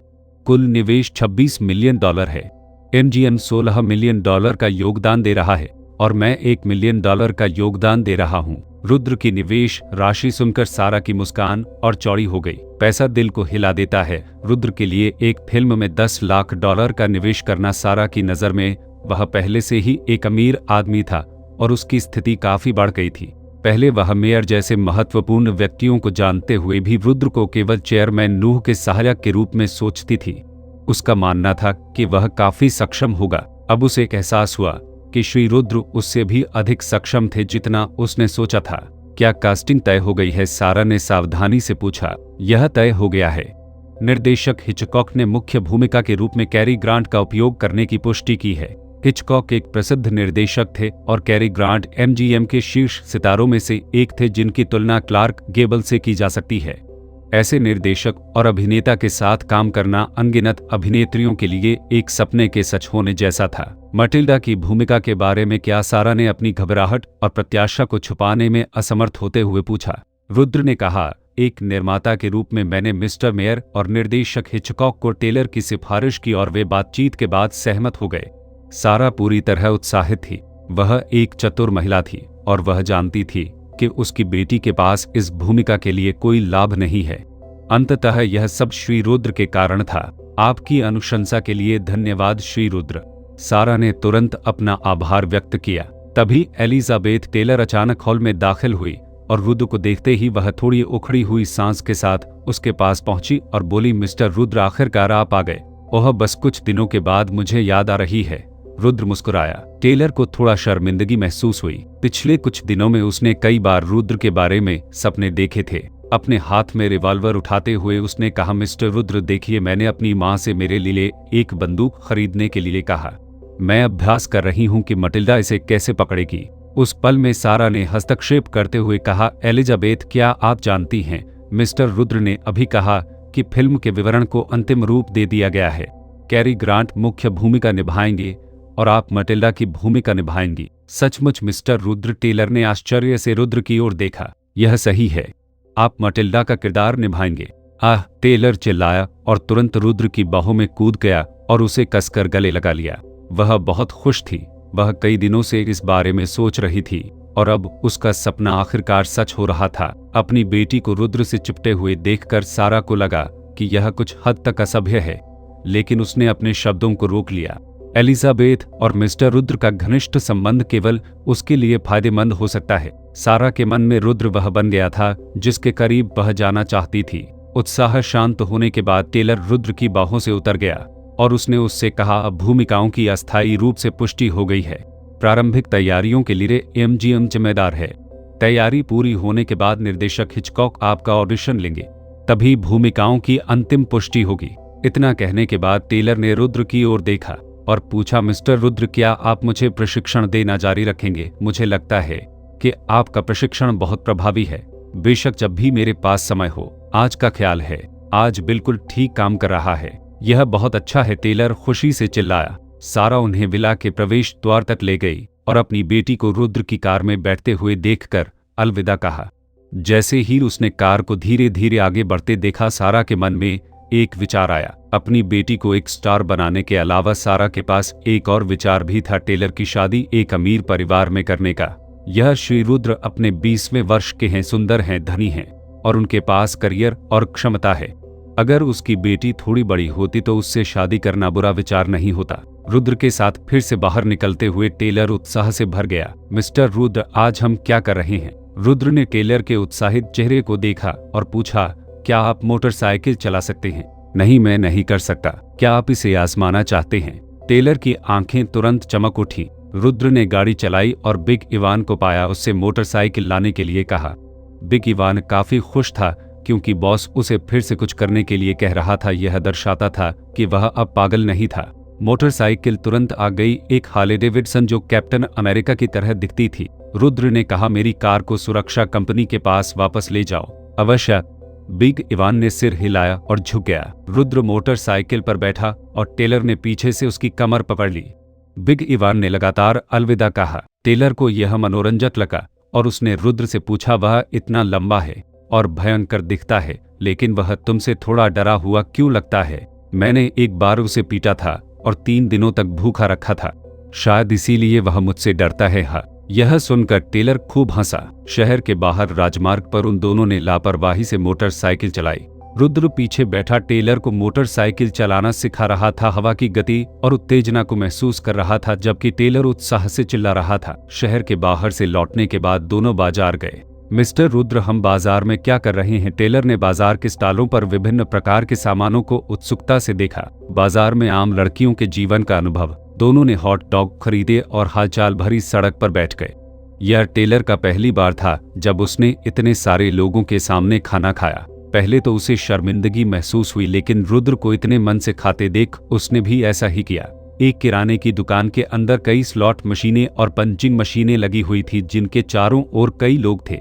रुद्र और टेलर को अंततः एक मशीन मिल गई और उन्होंने खेलना शुरू कर दिया। वीर का स्लॉट मशीन व्यवसाय अब रेड वीर और ऑस्ट्रियाई गिरोह के क्षेत्रों को कवर करता है। वीर ने रुद्र को बताया था कि 15,000 से अधिक मशीनें तैनात की गई हैं। लाभ साझा करने और श्रम लागत के अलावा प्रत्येक मशीन प्रति सप्ताह लगभग 30 कमा सकती है, जिसका अर्थ है 45,000 प्रति सप्ताह, कुल 23 मिलियन प्रति वर्ष। यह दवाएं बेचने से अधिक लाभदायक था। कुछ देर खेलने के बाद रुद्र टेलर को बाजार घूमने ले गया। उन्होंने फल, छोटी छोटी चीजें खरीदी, शूटिंग गेम खेले और खिलौनों के पुरस्कार जीते। एक फूल की दुकान के पास से गुजरते हुए रुद्र रुका और पूछा, बॉस इस गमले में लगे पौधे का नाम क्या है? रजत रानी, अधेड़ उम्र के बॉस ने हरे पौधे की ओर देखते हुए कहा, मैं यह बर्तन ले लूंगा। उसने भुगतान किया और गमला ले गया। टेलर ने रुद्र के हाथ में फूल को उत्सुकता से देखा। मिस्टर रुद्र, यह गमला खिलता नहीं दिख रहा। आपने इसे क्यों खरीदा? यह आपके लिए है। आप इसे मुझे क्यों दे रहे हैं? उसे इसके बदले जीवंत गुलाब मिलने की आशा थी। याद है जब मैंने बताया था कि लियोन के पास एक हरा पौधा है। जब उसके पास करने के लिए कुछ नहीं होता था तो वह इसकी सावधानीपूर्वक देखभाल करता था। वह एक अकेला और निर्दयी हत्यारा है, लेकिन यह पौधा उसके व्यक्तित्व के दूसरे पक्ष का प्रतिनिधित्व करता है, केवल दयालुता और जीवन की लालसा। अब से इस पौधे की देखभाल करना। टेलर ने फूलदान पकड़ते हुए जोर से सिर हिलाया। यह देखकर कि दोपहर के 4 बज चुके थे, रुद्र टेलर को वापस ले जाने के लिए तैयार हुआ। वे दोनों कार लाने के लिए बाजार से निकले। पास ही एक बैंक की शाखा थी। पास में एक सफेद नकदी परिवहन वाहन खड़ा था जिसके चारों ओर कई सशस्त्र गार्ड थे। बैंक कर्मचारी शाखा से पैसे के 2 बक्से बाहर ले जा रहे थे। रुद्र और टेलर करीब चले आए। अचानक रुद्र को खतरे का एहसास हुआ। उसने टेलर को गले लगाया और पास के एक घर के कोने में छिप गया और अगले ही पल बैंक के प्रवेश द्वार पर एक विस्फोट हुआ। कई नकाबपोश लुटेरे एक काली पालकी से बाहर निकले। वे सभी बंदूकों से लैस थे और उन्होंने तुरंत नकदी परिवहन वाहन के बगल के गार्डों पर गोलियां चला दी। अचानक हुए विस्फोट से गार्ड अभी भी विचलित हो गए थे, लेकिन उन पर गोलियों की बारिश होने से वे संभल नहीं पाए और जमीन पर गिर पड़े। कुछ गार्ड प्रतिक्रिया करने में कामयाब रहे और वाहन के पीछे छिप गए और अपनी बंदूकों से जवाबी हमला किया। सड़क पर ताबड़तोड़ गोलियों की आवाज गूंज उठी। आसपास के लोग भयभीत होकर जमीन पर लेट गए। कुछ अभागे लोग निकटता के कारण छिटपुट गोलियों की चपेट में आ गए, जबकि अन्य भय से चिल्लाने लगे। सड़क पर अफरा-तफरी मच गई। मूल रूप से 8 गार्ड थे, 2 विस्फोट से मारे गए थे और कुछ अन्य को लुटेरों ने गोली मार दी थी क्योंकि वे सेडान से उतर रहे थे। अब केवल 2 गार्ड बचे थे। लुटेरों के पास उनसे उलझने का समय नहीं था।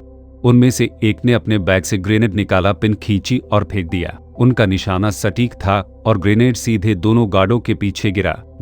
एक विस्फोट हुआ और दोनों गार्ड गंभीर रूप से घायल हो गए। लुटेरे आगे बढ़े और घायल गार्डों को खत्म कर दिया। पैसे पकड़ो। लुटेरों की काली पालकी रुकी और उन्होंने नकदी परिवहन वाहन से लोहे के बक्सों को अपनी कार में रख लिया। कुछ आदमी कार में चढ़े। जिसने ग्रेनेड फेंका था वह तुरंत कार में नहीं चढ़ा, बल्कि जोर जोर से हंसते हुए 2 और ग्रेनेड निकाल लिए।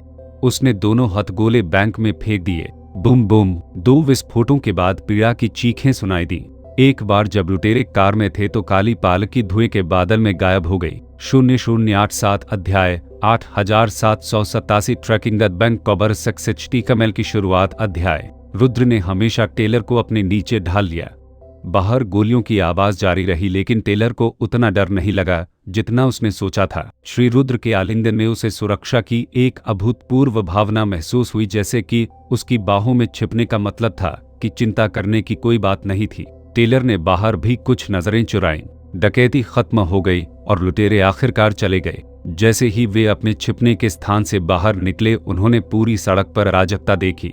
कई पैदल यात्री मृत पड़े थे और जमीन पर घायल हुए अन्य लोग दर्द से कराह रहे थे। बैंक का प्रदर्शन और भी खराब रहा। सभी खिड़कियां टूट गई और अंदर गंदगी फैली हुई थी। रुद्र की नजर बैंक के साइन पर पड़ी। Bank of America Los Angeles शाखा, मैरीमैन स्ट्रीट शाखा। रुद्र बैंक ऑफ अमेरिका को जानते थे। बाद के वर्षों में इसे bank of the United states के नाम से भी जाना जाने लगा। यह अमेरिका के शीर्ष वाणिज्यिक बैंकों में से एक था जिसकी शाखाएं पूरे देश में थी। 1946 में भी बैंक ऑफ अमेरिका कैलिफोर्निया के शीर्ष बैंकों में से एक था। इसी बैंक ने सबसे पहले 1959 में बैंक क्रेडिट कार्ड का आविष्कार किया था, जो बाद में वीजा कार्ड बन गया। रुद्र ने विचार किया कि इस डकैती को किसने अंजाम दिया होगा। निश्चित रूप से रेड वीर का गिरोह नहीं। रुद्र ने पहले सख्त आदेश जारी किए थे कि रेड वीर के गिरोह को केवल अवैध कारोबार में ही शामिल होना चाहिए, नशीले पदार्थों की तस्करी या डकैती बिल्कुल नहीं। केवल स्लॉट मशीनों का व्यवसाय ही गिरोह को कार्य करने और विस्तार करने के लिए पर्याप्त लाभ दिला रहा था। ऑस्ट्रियाई गिरोह इसकी संभावना भी नहीं लग रही थी। ये लुटेरे बेहद लापरवाही से काम कर रहे थे। डकैती के दौरान हथगोले फेंकना, अंधाधुंध गोलीबारी करना और नागरिकों को घायल करना यह बेहद क्रूर व्यवहार था। डकैती को अंजाम देने और पैसे पाने के बाद इन लोगों ने बैंक में बम भी फेंके। उनका व्यवहार बिल्कुल पागलपन भरा था। यह निश्चित रूप से ऑस्ट्रियाई गिरोह की शैली नहीं थी। क्या यह आयरिश या मैक्सिकन गिरोह हो सकता है, या शायद शार्क कहीं और से तैरकर आ रही हैं? रुद्र इस समय अनुमान नहीं लगा सका। टेलर का हाथ थामे उस अराजक दृश्य को छोड़कर रुद्र ने उसे मोटरसाइकिल पर बिठाया और घर ले गया। दरवाजे पर टेलर ने रुद्र की ओर देखा और पूछा, मिस्टर रुद्र, क्या आप मुझे भविष्य में भी पढ़ाएंगे? रुद्र ने लड़की के सिर पर हाथ फेरा। कुछ दिनों में क्रू द्वारा आपको स्क्रिप्ट भेज दी जाएगी। इस दौरान इसका अच्छे से अध्ययन करें और जब मेरे पास समय होगा तो मैं आपको ढूंढने आऊंगा। यदि आपके कोई प्रश्न हैं तो आप मुझे कॉल भी कर सकते हैं। टेलर ने जोर से सिर हिलाया। टेलर से विदाई लेने के बाद रुद्र सुरक्षा कंपनी में लौट आया और सीधे लांसर चला गया। 1 घंटे पहले मेरीमैन स्ट्रीट पर एक बैंक डकैती हुई थी। मैं पास ही था। 6 लुटेरे थे। उन्होंने विस्फोट करने के लिए ग्रेनेड और सफाई के लिए मशीन गन का इस्तेमाल किया। कैश ट्रक के लिए जिम्मेदार सभी 8 सुरक्षा गार्ड मारे गए और कई निर्दोष दर्शक मारे गए। जब लुटेरे चले गए तो उन्होंने बैंक में 2 ग्रेनेड भी फेंके। वे 4 लोहे के बक्से ले गए। मेरा अनुमान है कि यह $1,00,000 से अधिक था। लांसर, क्या आपको लगता है कि पुलिस इन लुटेरों को पकड़ सकती है? लांसर ने अपना सिर हिलाया और कहा, जब तक वे अमेरिकी हैं किसी को भी पुलिस पर भरोसा नहीं होगा। मैंने हाल ही में कुछ शोध किया है। पिछले साल लॉस एंजलिस में 12 बैंक डकैतियां और बख्तरबंद कारों की डकैतियां हुई जिनमें $10,00,000 से अधिक का नुकसान हुआ, लेकिन सुलझे हुए मामले बहुत कम हैं। उन सभी घटनाओं में से केवल एक ही सुलझ पाई, बाकी अनसुलझी हैं। लांसर, मुझे लगता है कि हमारा अवसर आ गया है। रुद्र ने हल्की मुस्कान के साथ कहा। ओह, आपके मन में क्या है? लांसर ने उत्सुकता से पूछा। रुद्र ने सिगरेट जलाई, कश खींचा और कहा, क्या होगा अगर हम इन लुटेरों को ढूंढ लें और बैंक का पैसा वसूल कर लें? आपको क्या लगता है उन्हें कैसा महसूस होगा? लांसर एक पल के लिए रुका और बोला, बैंक लूट लिया गया था, लेकिन वे बीमाकृत थे, इसलिए बैंक को बड़ा नुकसान नहीं हुआ। हालांकि अगर पैसा बरामद हो जाता है तो यह बैंक के लिए एक बड़ा प्रचार होगा। वे इसका फायदा उठाकर दिखा सकते हैं कि उनका बैंक ग्राहकों की संपत्ति की सुरक्षा करने में कितना मजबूत है। एक बैंक के लिए प्रतिष्ठा ही सब कुछ है। रुद्र ने ताली बजाई। हाँ, यह सब प्रतिष्ठा के बारे में है। बैंक प्रतिष्ठा की बहुत परवाह करते हैं और हम निश्चित रूप से इसका लाभ उठा सकते हैं। रुद्र ने फोन उठाया और वीर को फोन किया। वीर, आज दोपहर मेरीमैन स्ट्रीट पर एक बैंक डकैती हुई थी। 6 लुटेरे थे।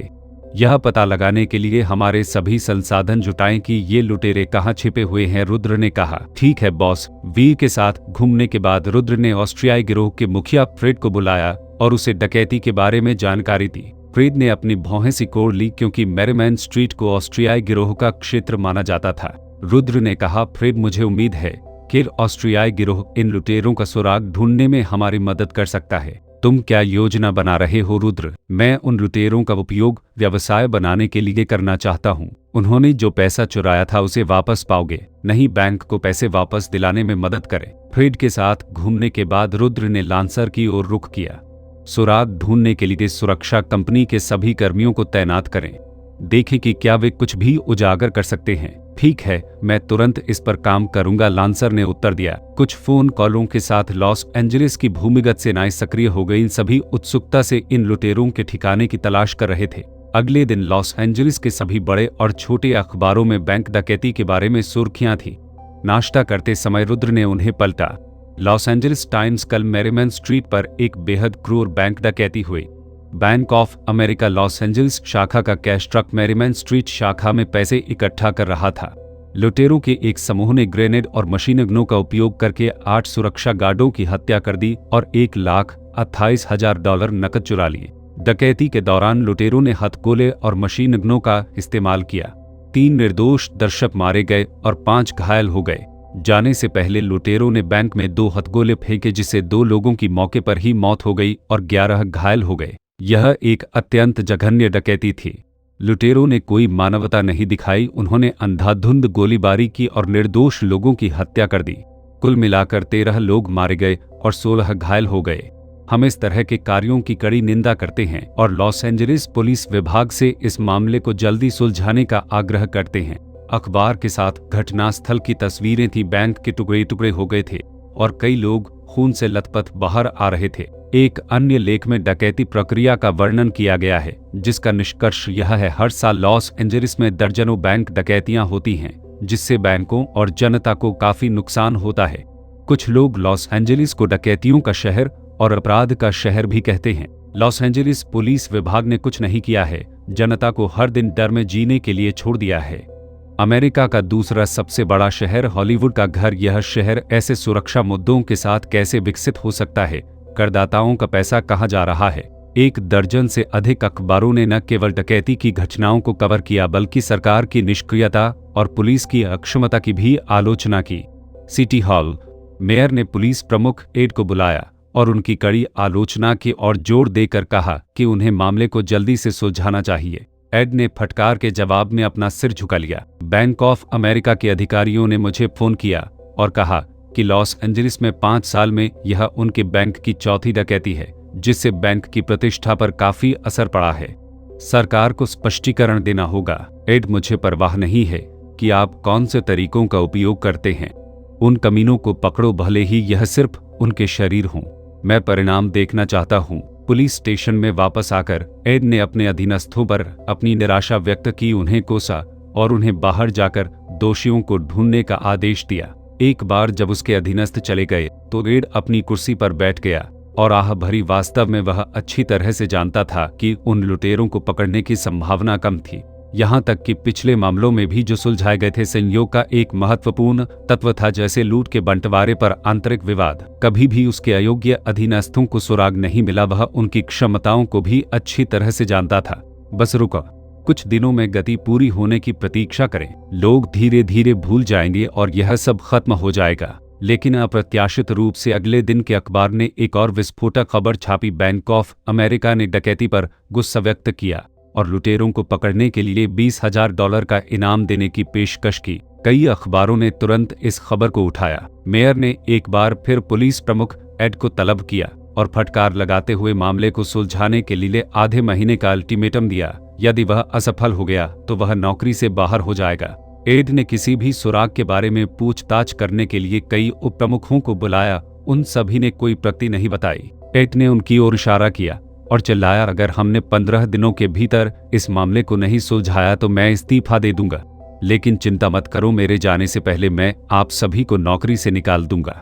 अब कुछ सुराग खोजने के लिए सभी को एकजुट करें। उपप्रमुख तेजी से चले गए। 5 दिन यूं ही बीत गए। ऐसा लग रहा था जैसे लुटेरे गायब हो गए हों। पुलिस को कोई सुराग नहीं मिला। एड की चिंता बढ़ती गई, लेकिन उसे नुकसान हुआ। HD सुरक्षा कंपनी, सामरिक अनुसंधान कार्यालय, रुद्र और लांसर लॉस एंजलिस के मानचित्र पर गौर कर रहे थे। लांसर लाल रंग में एक स्थान का चक्कर लगा रहा था। लुटेरे यहाँ हैं, एक कबाड़खाने में। रुद्र ने धीरे से हंसते हुए कहा, आयरिश क्षेत्र उत्तम। लुटेरों के स्थान की पुष्टि करने के लिए रुद्र की ओर से बहुत प्रयास करना पड़ा। उसने उपयोगी सुराग इकट्ठा करने के लिए अपने सभी संसाधन जुटाए। एक प्रयुक्त कार डीलरशिप पर एक कर्मचारी ने एक टिप दी कि एक समूह हाल ही में लुटेरों द्वारा इस्तेमाल की गई कार के समान कार की तलाश में आया था। कार का ब्रांड और मॉडल रुद्र द्वारा प्रदान किया गया था, जिसने घटनास्थल पर लुटेरों का वाहन देखा था। वह मुख्य बात नहीं थी। महत्वपूर्ण बात यह थी कि कार बेचते समय कर्मचारी ने एक व्यक्ति को यह कहते सुना था कि ट्रंक इतना बड़ा है कि इसमें 1 दर्जन बक्से रखे जा सकते हैं। पहले तो उन्होंने इस पर ज्यादा ध्यान नहीं दिया, लेकिन बाद में गिरोह की जांच के दौरान उन्हें यह याद आया और उन्होंने यह सुराग दिया। कर्मचारी ने खरीदारों की उपस्थिति का वर्णन किया। डकैती के दिन ये व्यक्ति नकाबपोश थे और कोई नहीं जानता था कि वे कैसे दिखते थे। उनका विवरण प्राप्त करना एक महत्वपूर्ण सफलता थी। जांच जारी रही और अधिक सुराग सामने आए। अंत में एक छोटे चोर ने एक टिप दी। एक निश्चित कबाड़खाने में उसने उन लोगों से मिलते जुलते लोगों को देखा जिन्हें वे चाहते थे। लांसर ने तुरंत जांच के लिए एक टीम भेजी। सावधानी पूर्वक पुष्टि के बाद उन्होंने समूह को कबाड़खाने में पाया और काली कार का भी पता लगाया। जब लोगों को ढूंढने की बात आई तो गिरोह निस्संदेह पुलिस से कहीं बेहतर थे। लांसर ने रुद्र की ओर देखा और पूछा, आगे क्या है? क्या हम अब उन पर कोई कदम उठाने जा रहे हैं? रुद्र मुस्कुराया, अभी नहीं। आइए अपने लोगों को उन पर नजर रखें। जब तक वे भागेंगे नहीं, हम कोई कदम नहीं उठाएंगे। कल आप बैंक ऑफ अमेरिका से बात करेंगे। शायद वे हमारे पहले ग्राहक बन जाएंगे और फिर चीफ एड को ढूंढेंगे। मैंने सुना है कि मेयर ने उन्हें सख्त अल्टीमेटम दिया है। अगर उन्होंने 2 सप्ताह के भीतर इसका समाधान नहीं किया तो वे बाहर हो जाएंगे। मुझे लगता है कि एचटी सिक्योरिटी भी पुलिस विभाग के साथ भागीदार बन सकती है। इससे निपटने के कई तरीके हैं। हमें इस दुर्लभ मौके का अधिकतम लाभ उठाने की जरूरत है। 0088 अध्याय 8888 make the most from at successful की शुरुआत। अध्याय लॉस एंजलिस में बैंक ऑफ अमेरिका के मुख्यालय में लांसर और उनके 2 सहायक लॉबी में चले गए। रिसेप्शनिस्ट ने विनम्रता से पूछा, सर क्या मैं आपकी कुछ मदद कर सकता हूँ? मैं श्री मोरिया जॉनसन से मिलना चाहूंगा। क्या आपका कोई अपॉइंटमेंट है? नहीं, रिसेप्शनिस्ट झिझक रही थी। मुझे खेद है सर, लेकिन यदि आपके पास मिस्टर जॉनस्टन के साथ अपॉइंटमेंट नहीं है तो मैं आपसे संपर्क नहीं कर सकता। क्या आप मेरे लिए उसके कार्यालय में फोन कर सकते हैं? उसे बताएं कि मेरे पास बैंक लुटेरों के बारे में जानकारी है। आप इनाम की पेशकश कर रही हैं, है ना? रिसेप्शनिस्ट झिझकी। क्या आप कुछ दिन पहले हुई बैंक डकैती की बात कर रही हैं? पुष्टि करने के बाद रिसेप्शनिस्ट ने फोन उठाया और मिस्टर जॉनस्टन कार्यालय को फोन किया। कुछ ही समय बाद उसने संदेश भेजा, सर मिस्टर मोरिया जॉनस्टन आपसे मिलेंगे। लांसर ने सम्मेलन कक्ष में श्री जॉनसन से मुलाकात की। जॉनसन ने उत्सुकता से लांसर की ओर देखा। आपने कहा कि आपको लुटेरों के बारे में जानकारी है। खैर, सबसे पहले मैं यह समझाना चाहता हूं कि हमने जो बोनस देने का वादा किया था वह फिलहाल रुका रहेगा, लेकिन लुटेरों के पकड़े जाने के तुरंत बाद इसे भुनाया जाएगा। लांसर ने स्वाभाविक रूप से समझा कि यह झूठ और भ्रामक जानकारी से बचने का बैंक का तरीका था। लांसर मुस्कुराया, अपना बिजनेस कार्ड जॉनसन को दिया और अपना परिचय देते हुए कहा, मैं लांसर हूं, एचटी सिक्योरिटी का महाप्रबंधक। हमारे पास लॉस एंजलिस में स्थित 120 से अधिक सुरक्षाकर्मी हैं। लांसर का परिचय सुनकर जॉनस्टन का संयमित रवैया नरम हो गया। 100 से अधिक कर्मियों वाली कंपनी को मात्र $20,000 के घोटाले के लिए यहां नहीं होना चाहिए। मुझे आपकी जानकारी सुनने में दिलचस्पी है मिस्टर लांसर, जॉनसन ने कहा। लांसर ने स्पष्ट रूप से कहा, मेरा उद्देश्य सरल है। मैं श्री जॉनसन को सूचित करना चाहता हूं कि हमने उन लुटेरों के ठिकाने का पता लगा लिया है। जॉनसन तुरंत उत्साहित हो गए। सच में वे कहाँ हैं? यहीं लॉस एंजलिस में। जॉनसन तुरंत उठ खड़ा हुआ। मैं तुरंत पुलिस से संपर्क करूंगा। उन्हें लुटेरों का स्थान बताइए। एक बार जब वे पकड़े जाएंगे, मृत या जीवित, और भले ही चुराए गए पैसे बरामद हो जाएं, हम अपने द्वारा दिए गए इनाम का सम्मान करेंगे। मिस्टर जॉनसन कृपया प्रतीक्षा करें, मुझे कुछ और कहना है, लांसर ने कहा। जॉनसन यह सोचते हुए रुक गए कि क्या लांसर अधिक राशि पर बातचीत करने की कोशिश कर रहा है। लांसर ने इस यात्रा का सबसे बड़ा उद्देश्य बताया, मिस्टर जॉनस्टन एचटी सिक्योरिटी सुरक्षा क्षेत्र में अत्यधिक सक्षम है। हमारे सभी कर्मी युद्ध में परखे हुए अनुभवी हैं। हम बैंक ऑफ अमेरिका के साथ साझेदारी की उम्मीद करते हैं। जॉनसन ने अपनी भौहें सिकोड़ ली। हमारे पास पहले से ही एक सुरक्षा कंपनी है जिसके साथ हम काम करते हैं और साझेदारी संतोषजनक रही है। लांसर मुस्कुराया। लांस ने सुझाव दिया, bank of America Los Angeles शाखा को 5 वर्षों में 4 बार लूटा गया है। हर बार लुटेरे सफल हुए। मैं आपके वर्तमान सुरक्षा प्रदाता की निंदा नहीं कर रहा हूं, लेकिन शायद बैंक ऑफ अमेरिका को एक बेहतर सुरक्षा भागीदार मिल सकता है। जॉनसन ने लांसर की बातों पर विचार किया। क्या एचटी सिक्योरिटी यह गारंटी दे सकती है कि अब और डकैतियां नहीं होंगी? लांसर ने सिर हिलाया। नहीं, लेकिन हम उन्हें कम कर सकते हैं और सक्रिय रूप से लुटेरों का पीछा कर सकते हैं, यह सुनिश्चित करते हुए कि उन्हें अधिकतम परिणाम भुगतने होंगे जिससे वे आपके बैंक को फिर से निशाना बनाने से डरेंगे। बैंक लूट लिया गया और घाटा बीमा कंपनी ने वहन किया। बैंक का घाटा बड़ा नहीं था, लेकिन उसे बार बार लूटा गया और उसने कुछ नहीं किया। लोगों के मन में बैंक ऑफ अमेरिका की किस तरह की छवि होगी? ग्राहकों की निजी संपत्तियों और रहस्यों को सौंपने वाले बैंक के लिए सुरक्षा सर्वोपरि है। यदि बैंक अपनी सुरक्षा भी नहीं कर सकता है तो वह ग्राहकों की संपत्ति की रक्षा कैसे कर सकता है? लांसर ने जोर दिया। यह सुनकर जॉनसन चुप हो गए। बैंक ऑफ अमेरिका का मुख्यालय सैन फ्रांसिस्को में है। लॉस एंजलिस में डकैती के बाद सीईओ ने जॉनसन को फोन किया और उनकी कड़ी आलोचना की। लॉस एंजलिस में लगातार हो रही डकैतियों के कारण बैंक ऑफ अमेरिका पर ग्राहकों का भरोसा काफी कम हो गया है, जिसका बैंक की प्रतिष्ठा पर भी काफी असर पड़ा है। लॉस एंजलिस को बदलाव करना होगा, अन्यथा जॉनसन को उनके पद से बर्खास्त कर दिया जाएगा। इसलिए अगले दिन इनाम की घोषणा की गई। पिछली सुरक्षा कंपनी के बारे में सोचकर जो कई डकैतियों में लुटेरों को हराने और बैंक को पैसे खोने से रोकने में विफल रही थी, वह ऐसी सुरक्षा कंपनी के साथ सहयोग करने को लेकर भी असंतुष्ट था। जॉनसन ने अपनी कनपटी पर हाथ फेरा और अंततः निर्णय लिया। जॉनसन ने कहा, अगर इससे डकैती का समाधान हो जाता है और बैंक ऑफ अमेरिका की प्रतिष्ठा बहाल हो जाती है तो मैं आपके साथ सहयोग करने के लिए सहमत हूं। लांसर मुस्कुराया और जॉनसन से दृढ़ता से हाथ मिलाया। जॉनसन ने तुरंत कहा, मैं पुलिस द्वारा गिरफ्तारी की व्यवस्था करने के लिए अभी चीफ एड को बुलाऊंगा। लांसर ने उत्तर दिया, मैं स्वयं चीफ एड से मिलने की तैयारी कर रहा हूं। उस दिन बाद में लॉस एंजलिस पुलिस विभाग मुख्यालय में लांसर प्रमुख एड से मिले और जैसे ही वे मिले, एड ने तुरंत पूछा, क्या आपके पास वास्तव में उन लुटेरों के बारे में जानकारी है? बिल्कुल, तो जल्दी बताओ। चीफ एड पिछले कुछ दिनों से काफी दबाव में हैं। मेयर ने उन्हें 2 सप्ताह के भीतर मामले को सुलझाने का आदेश दिया था, अन्यथा वह बाहर हो जाएंगे। लांसर ने मुस्कुराते हुए कहा, आइए अभी लुटेरों के पास न जाएं। मैं पहले हमारे सहयोग पर चर्चा करना चाहूंगा। सहयोग किस प्रकार का? एड ने आश्चर्यचकित होकर पूछा। लांसर ने बताया, एचवी सिक्योरिटी पर्याप्त क्षमताओं वाली एक वैध सुरक्षा कंपनी है। हम विभिन्न परियोजनाओं पर पुलिस विभाग के साथ सहयोग कर सकते हैं। उदाहरण के लिए, इस डकैती मामले में एचवी सिक्योरिटी के पास एक मजबूत खुफिया जानकारी एकत्र करने वाला विभाग है और वह पुलिस को सुराग प्रदान कर सकता है। लांसर ने आगे कहा। एड हालांकि अनुभवी नहीं थे, सेवानिवृत्त सैनिकों की वीरता को समझते थे, लेकिन पुलिस विभाग के पास इसके लिए धन की कमी है। एड ने भौहें चढ़ाई। लांसर ने सुझाव दिया, आप इसे सरकार के सामने प्रस्तावित कर सकते हैं। मेयर ने हाल ही में एक साक्षात्कार में एलए की सुरक्षा स्थिति पर असंतोष व्यक्त किया। यह एक अच्छा अवसर है। कुछ देर सोचने के बाद एड ने लांसर से पूछा, क्या लुटेरों के बारे में जानकारी सही है? क्या आप उन्हें पकड़ने में आश्वस्त हैं? हम बिल्कुल निश्चित हैं, लांसर ने आश्वासन दिया।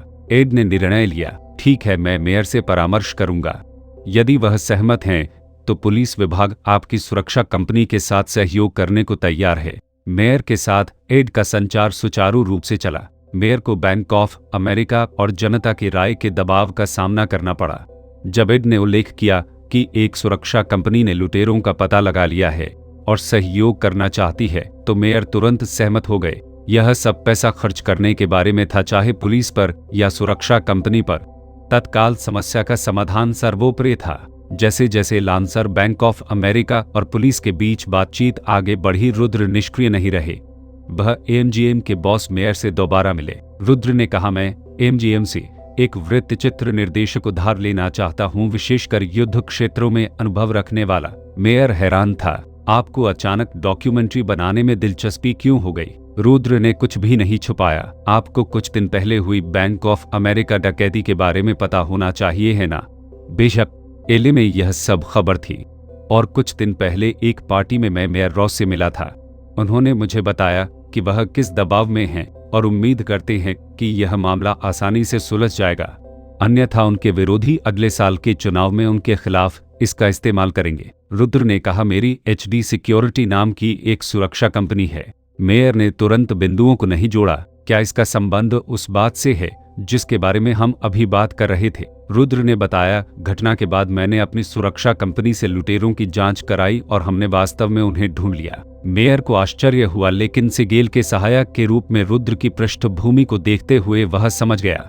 अंडरवर्ल्ड के अपने नियम हैं। यदि पुलिस के पास लुटेरों को ढूंढने की 10% संभावना है तो गिरोहों के लिए संभावना 50% से अधिक है। आपको युद्ध के अनुभव वाले वृत्तचित्र निर्देशक की आवश्यकता क्यों है? मेयर ने पूछा। लुटेरे फिलहाल कहीं छिपे हुए हैं और हमने अभी तक उन्हें नहीं छुआ है। मैंने सुरक्षा कंपनी को उन्हें पकड़ने में सहायता के लिए बैंक ऑफ अमेरिका और पुलिस से संपर्क करने का निर्देश दिया है। मेरी योजना पूरी प्रक्रिया को फिल्माने और एक वृत्तचित्र बनाने की है। मैंने एक नाम भी सोचा है, the great bank heist of Los Angeles. इस मामले पर वर्तमान ध्यान के साथ यदि वृत्तचित्र अच्छा प्रदर्शन करता है तो इसे एक फिल्म में भी संपादित किया जा सकता है और संभवतः मुनाफा कमाया जा सकता है, रुद्र ने सुझाव दिया। मेयर ने रुद्र के इरादों को पकड़ लिया। मेयर ने टिप्पणी की मुख्य लाभ आपकी एचडी सुरक्षा को बढ़ावा देना और मान्यता प्राप्त करना है। रुद्र मुस्कुराया, बिल्कुल यही तो मेरे मन में है। मेयर ने सहमति व्यक्त करते हुए कहा, कोई समस्या नहीं। मैं कंपनी से हमारे सर्वश्रेष्ठ वृत्तचित्र निर्देशक की व्यवस्था करूंगा और पूर्ण समर्थन प्रदान करूंगा। यदि आपको भविष्य में नाट्य वितरण की आवश्यकता हो तो मेरे पास आएं। 0089 अध्याय 8989 का ऑपरेशंस बिगिनिंग सतमल का प्रारंभ अध्याय। वृत्तचित्र फिल्म निर्माता बर्गेस मोरियन, जो पहले एक सैन्य क्षेत्र के पत्रकार थे, ने युद्ध वृत्तचित्रों की शूटिंग के लिए यूरोपीय युद्ध क्षेत्रों में कदम रखा। सेवानिवृत्त होने के बाद वह एमजीएम में शामिल हो गए और उनके वृत्तचित्रों को अतीत में पुरस्कार प्राप्त हुए हैं, जो रुद्र की सभी आवश्यकताओं को पूरा करते हैं। रुद्र ने मोरन को पूरी घटना बताई, जो इसे सुनकर उत्साहित हो गया। बैंक लुटेरों को पकड़ने की प्रक्रिया को रिकॉर्ड करना मुझे बहुत दिलचस्प लगता है। मैं उस तनावपूर्ण और रोमांचकारी एहसास को कैद करना चाहता हूं, क्योंकि अंततः मैं इसे सिनेमाघरों में प्रदर्शित करने की योजना बना रहा हूं। मोरन और भी अधिक उत्साहित हो गया। उनका पिछला सारा काम वृत्तचित्र था, जिनमें से कोई भी कभी सिनेमाघरों में नहीं चला। मिस्टर रुद्र, निश्चिंत रहे, मैं निश्चित रूप से तनावपूर्ण और रोमांचकारी अनुभूति को कैद कर लूंगा। उसने एक पल के लिए सोचा। मुझे 8 कैमरामैन, 8 हैंडहेल्ड कैमरे की आवश्यकता होगी। कोई बात नहीं, मैं सभी रंगीन फिल्म का उपयोग करना चाहता हूँ, समझा। मैं बैंक ऑफ अमेरिका और पुलिस विभाग का भी साक्षात्कार लेना चाहता हूँ।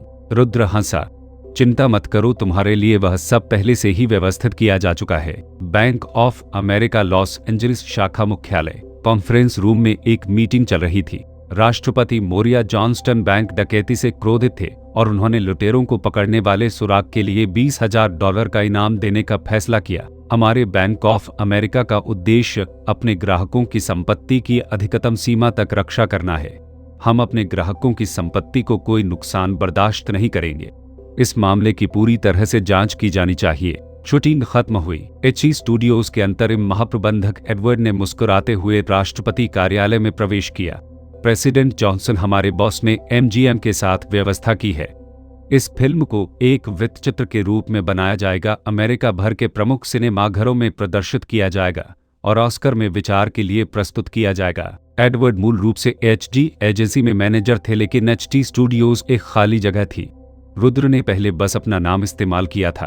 बाद में एमजीएम के साथ सहयोग जैसी बढ़ती जिम्मेदारियों के साथ किसी को चीजों का प्रबंधन करना पड़ा। रुद्र ने एडवर्ड को फिल्म कंपनी का महाप्रबंधक बना दिया। एडवर्ड तेज और सक्षम था। उसने शुरू से ही चीजों को बहुत अच्छी तरह से प्रबंधित किया। यह डॉक्यूमेंट्री व्यवसाय भी रुद्र द्वारा एडवर्ड को सौंपा गया था। HD studio. यह सुनकर राष्ट्रपति जॉनसन ने तुरंत एचडी सिक्योरिटी से संबंध को पहचान लिया।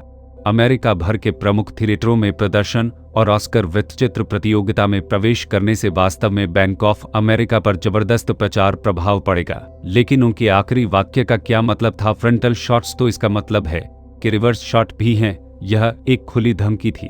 राष्ट्रपति जॉनसन यह भी जानते थे कि लूटी गई पार्टी के रूप में बैंक ऑफ अमेरिका की निष्क्रियता का बाद में फिल्म निर्माता इसकी प्रतिष्ठा को गंभीर रूप से नुकसान पहुंचाने के लिए फायदा उठा सकते हैं। इन मीडिया पंडितों को बोलने की शक्ति किसने दी? जॉनसन ने एडवर्ड को बाहर निकलने के लिए कहा और बैंक ऑफ अमेरिका के अध्यक्ष को फोन किया। वह सिर्फ शाखा अध्यक्ष थे और उन्हें पूरे बैंक ऑफ अमेरिका को प्रभावित करने वाली ऐसी प्रमुख घटनाओं पर परामर्श की आवश्यकता थी। प्रेसिडेंट मार्क, मुझे आपसे किसी चीज के बारे में सलाह लेनी है। जॉनस्टन ने लुटेरों को पकड़ने, एक वृत्तचित्र फिल्माने और एमजीएम की इसे देश भर में प्रदर्शित करने और ऑस्कर में प्रस्तुत करने की योजना के बारे में बताया।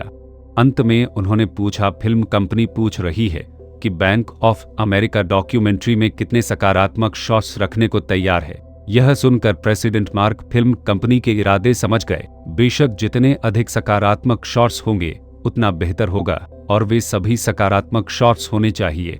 मैं चाहता हूं कि डॉक्यूमेंट्री बैंक ऑफ अमेरिका के ग्राहक सेवा पहले दर्शन पर जोर दे।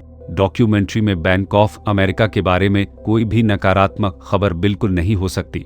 क्या आप जानते हैं कि नकारात्मक प्रचार के परिणाम कितने गंभीर हो सकते हैं? यह एक कंपनी को बर्बाद कर सकता है और नकारात्मक प्रचार से उबरने में कभी भी वर्षों या दशकों का समय लग सकता है।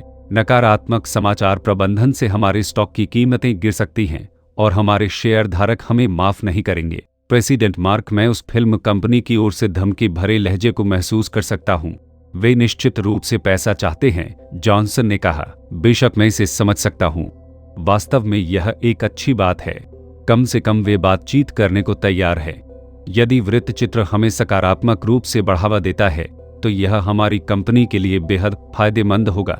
प्रचार शुल्क का भुगतान करना ही सही है, राष्ट्रपति मार्क ने उत्तर दिया। आपको कितना पैसा उचित लगता है? जॉनसन ने पूछा।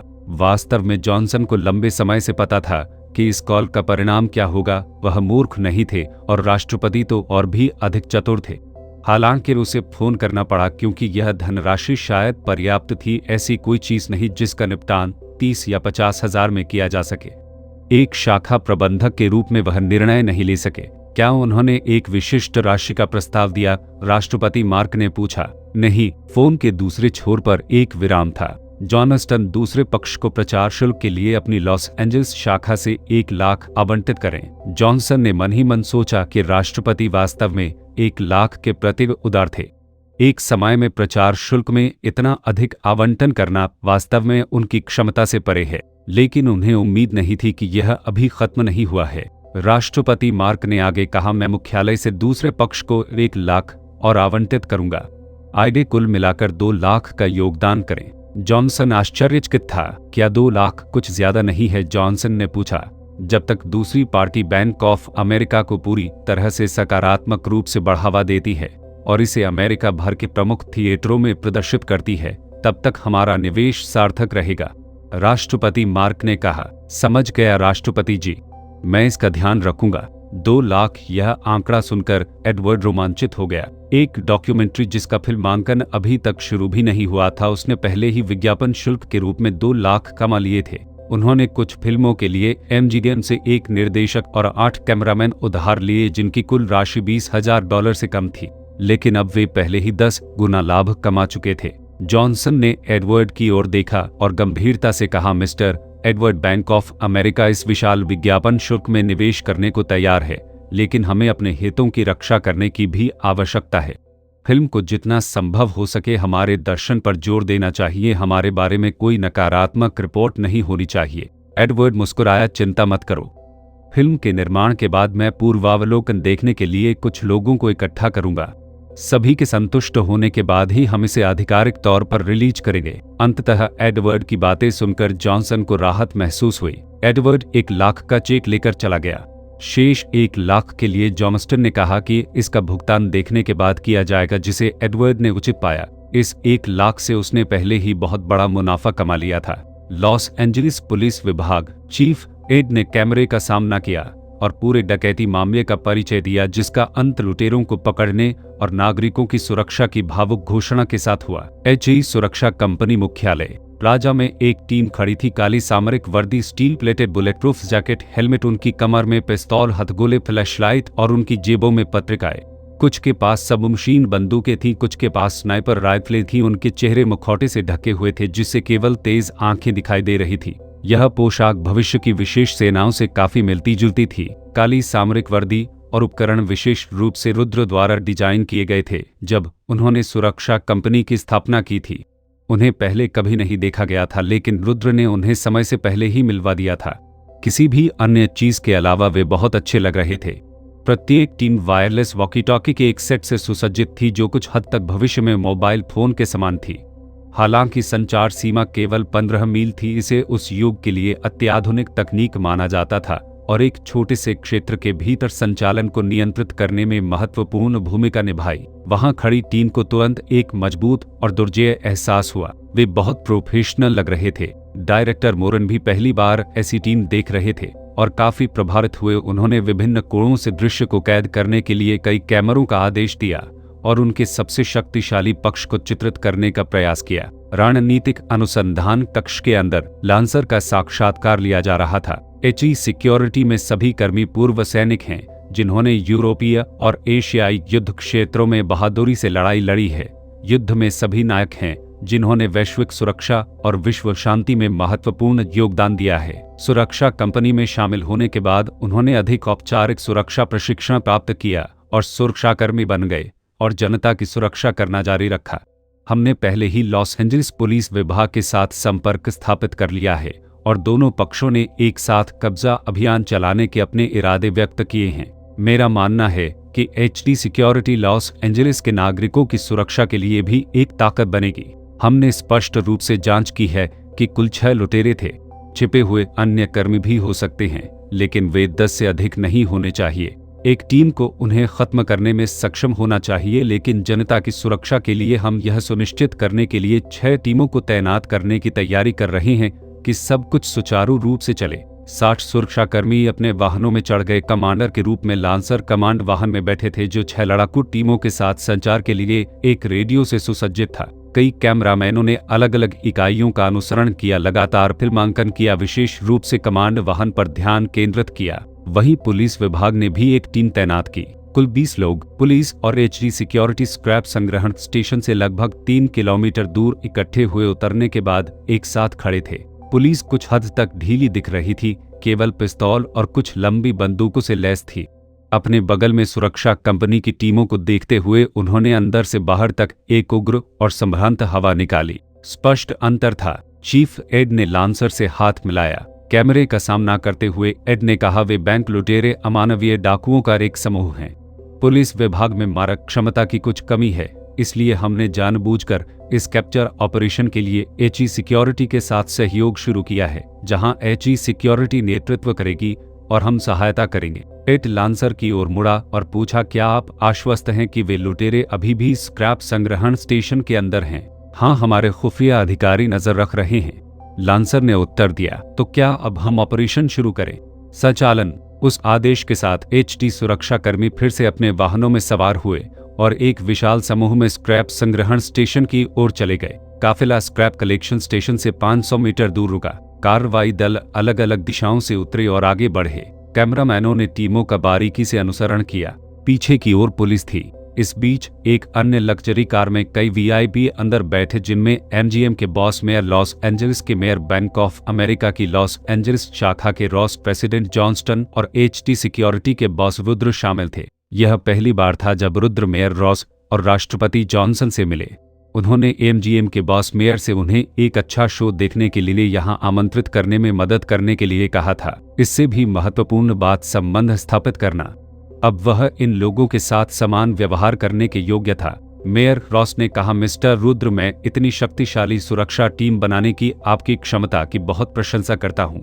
मेरा मानना है कि एचई सिक्योरिटी का भविष्य में बहुत अच्छा विकास होगा। राष्ट्रपति जॉनसन ने अपने सामने वाले युवक की ओर देखकर मुस्कुराते हुए कहा, मैं उसके वित्तीय कौशल की और भी अधिक प्रशंसा करता हूं। कल एचडी फिल्म कंपनी ने सहजता से उसे $2 लाख ले लिए और उसे अभी भी उसे बढ़ावा देने के लिए उन्हें धन्यवाद देना बाकी था। इसके अलावा उन्होंने भविष्य में एचडी सिक्योरिटी के साथ सहयोग करने का वादा किया।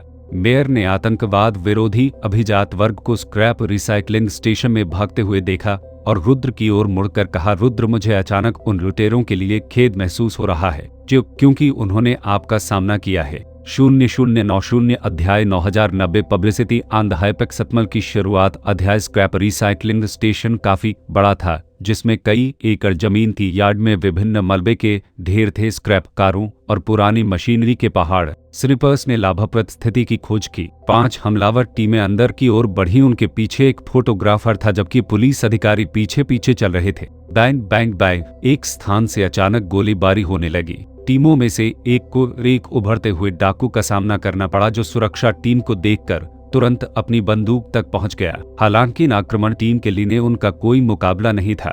टीम लीडर ने अपना हाथ उठाया और डाकू पर गोलियों की बौछार कर दी, जिससे उसके शरीर में कई छेद हो गए। गोलियों की आवाज से अन्य लुटेरे जाग गए। 3 व्यक्ति सशस्त्र होकर उभरे, लेकिन स्थिति उनकी अपेक्षा से कहीं अधिक गंभीर थी। उभरने पर वे सुरक्षाकर्मियों के लिए तत्काल लक्ष्य बन गए, जिन्होंने स्नाइपर्स और असॉल्ट राइफलों से उनका स्वागत किया। लुटेरों ने आगे निकलने की हिम्मत नहीं की।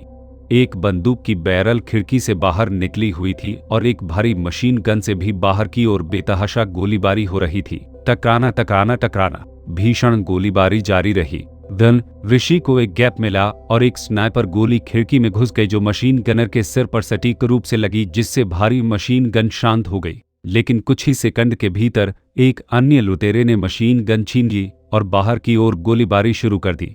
लगातार गोलियों की आवाज और गोलियों की तड़तड़ाहट से हवा गूंज उठी। पुलिस अधिकारी कूड़े के पहाड़ों के पीछे छिपे रहे, किसी को भी खुद को उजागर करने की हिम्मत नहीं हुई। यहां तक कि फोटोग्राफरों ने भी लगातार अपने लेंस बढ़ाए और लगातार फुटेज कैप्चर करते रहे। ग्रेनेड का प्रयोग करें। आदेश का पालन करते हुए टीम के सदस्यों ने अपने साथ लाए गए हथगोले वापस ले लिए और उन्हें इमारत की ओर फेंक दिया। एक जोड़ा बिल्कुल अंदर उतरा। बूम बूम बूम, कई विस्फोट हुए, जिससे कमरा तुरंत शांत हो गया। आगे बढ़ें। किसी भी प्रतिरोध को देखते ही हटा दें, कमांडर केरी को आदेश दिया। सुरक्षा दल के दर्जनों सदस्य तेजी से इमारत की ओर दौड़े। यह देख फोटोग्राफर भी साथ साथ दौड़े, लेकिन पुलिस की एक नहीं चली। उनके लिए हालिया लड़ाई युद्ध के मैदान जैसी थी। उन्होंने पहले कभी ऐसे युद्ध का अनुभव नहीं किया था और वे अब भी हिले हुए थे। यदि उन भारी मशीनगन की गोलियों ने उन्हें मारा होता तो वे निश्चित रूप से जीवित नहीं बचते। फिर भी उन्होंने एचडी सुरक्षा कर्मियों की प्रशंसा की। स्पष्ट रूप से ये युद्ध के अनुभवी योद्धा थे, जिन्होंने दुश्मन की मारक क्षमता के हमले का अटल संकल्प के साथ सामना किया। वे बिना किसी हिचकिचाहट के आगे बढ़े। उन्होंने कभी भी वास्तविक युद्ध का अनुभव नहीं किया था और न ही उन्हें इसका कोई अंदाजा था। वह वास्तविक युद्ध 100 गुना अधिक क्रूर था। कुछ लुटेरों ने डटकर विरोध किया और उन्हें तुरंत गोली मार दी गई। सुरक्षा दल को आगे बढ़ता देख एक घायल व्यक्ति ने अपनी छाती पकड़ ली और गिड़गिड़ाने लगा, मैं मरना नहीं चाहता, कृपया मुझे बचा लीजिए। टीम 5 डाकुओं को नियंत्रित करें और उन्हें बाहर निकालें। अन्य टीमें तलाश जारी रखें। टीम 5 के सदस्यों ने डाकुओं के अंगों को जब्त कर लिया और उन्हें बाहर ले गए। तलाशी के बाद यहाँ के सभी लुटेरों को मार गिराया गया। केवल घायल व्यक्ति जीवित रहा, लेकिन जल्द ही उसने दम तोड़ दिया। कमांडर, 8 लुटेरे मारे गए, 1 घायल। मिशन पूरा हुआ, कृपया हमें अगला आदेश दें। केरी ने रेडियो पर सूचना दी। पैसे का ठिकाना खोजे, समझा। कुछ मिनटों की खोज के बाद उन्हें एक कमरे के भीतर एक छोटा तहखाना मिला। बैंक से चोरी गए 4 कैश बॉक्स अंदर थे। बहुत खूब। कैश बॉक्स खोले गए, जिसमें बिलों के रंगीन ढेर दिखाई दिए। कई बक्सों को एक साथ रखा गया था, जिससे एक आकर्षक दृश्य बन गया। फोटोग्राफरों ने अपने लेंस का निशाना कैश बॉक्स पर लगाया। कमांडर, पैसा मिल गया है। अच्छा। नकदी वापस लाने के लिए एक टीम भेजा।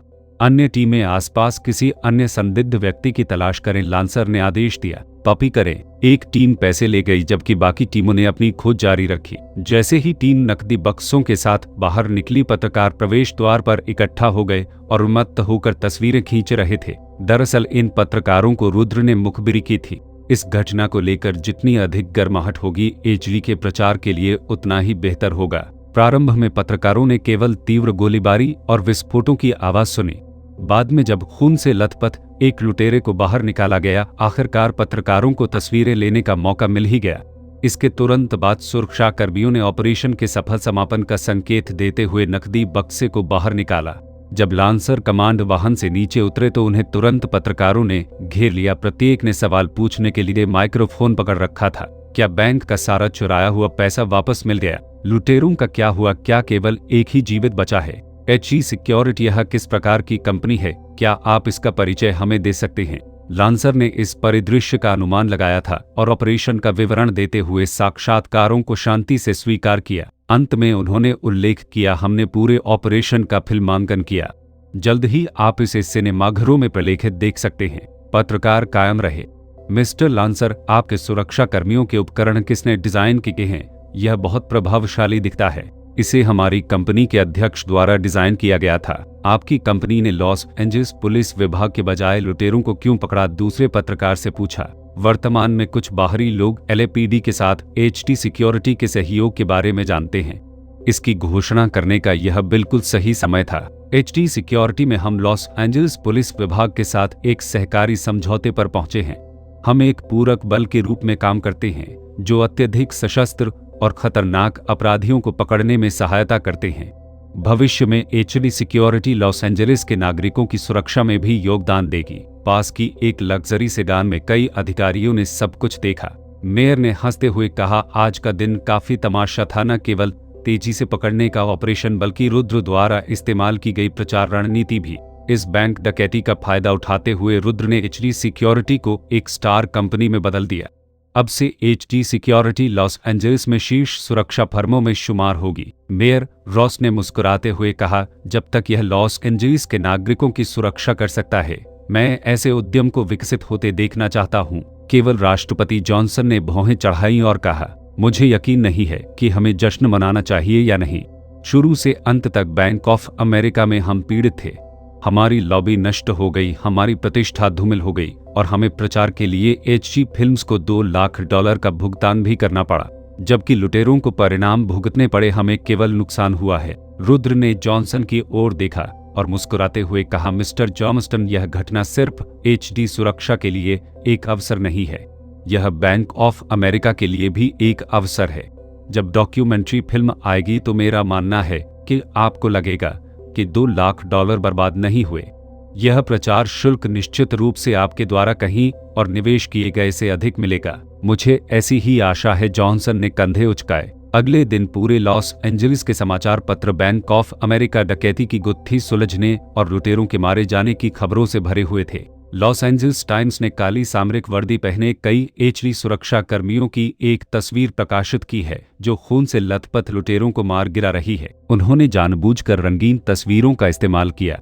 लुटेरों के कपड़े फटे हुए थे, खून से लथपथ थे और उनके चेहरे दर्द से विकृत हो गए थे, जबकि चारों सुरक्षा कर्मियों के चेहरे पर तेज झलक रहा था। उनके HD सुरक्षा लेबल प्रमुखता से प्रदर्शित किए गए थे। भविष्य के विशेष ऑपरेशन गियर से मिलती जुलती यह पोशाक प्रभावशाली लग रही थी और इसने काफी ध्यान आकर्षित किया। अकेले इस फोटो ने सुनिश्चित किया कि कई लोग HD सिक्योरिटी नाम को याद रखेंगे। निस्संदेह यह सर्वोत्तम विज्ञापन था। लिखित रिपोर्ट में पूरी घटना का स्पष्ट विवरण दिया गया है। बैंक ऑफ अमेरिका को असामान्य रूप से क्रूर अपराधियों ने लूट लिया था, जिन्होंने अंधाधुंध गोलीबारी की और हत्या कर दी, जिसके परिणाम स्वरूप 13 मौतें हुई और 16 घायल हो गए। पिछले दशक में संयुक्त राज्य अमेरिका में सबसे घातक डकैती।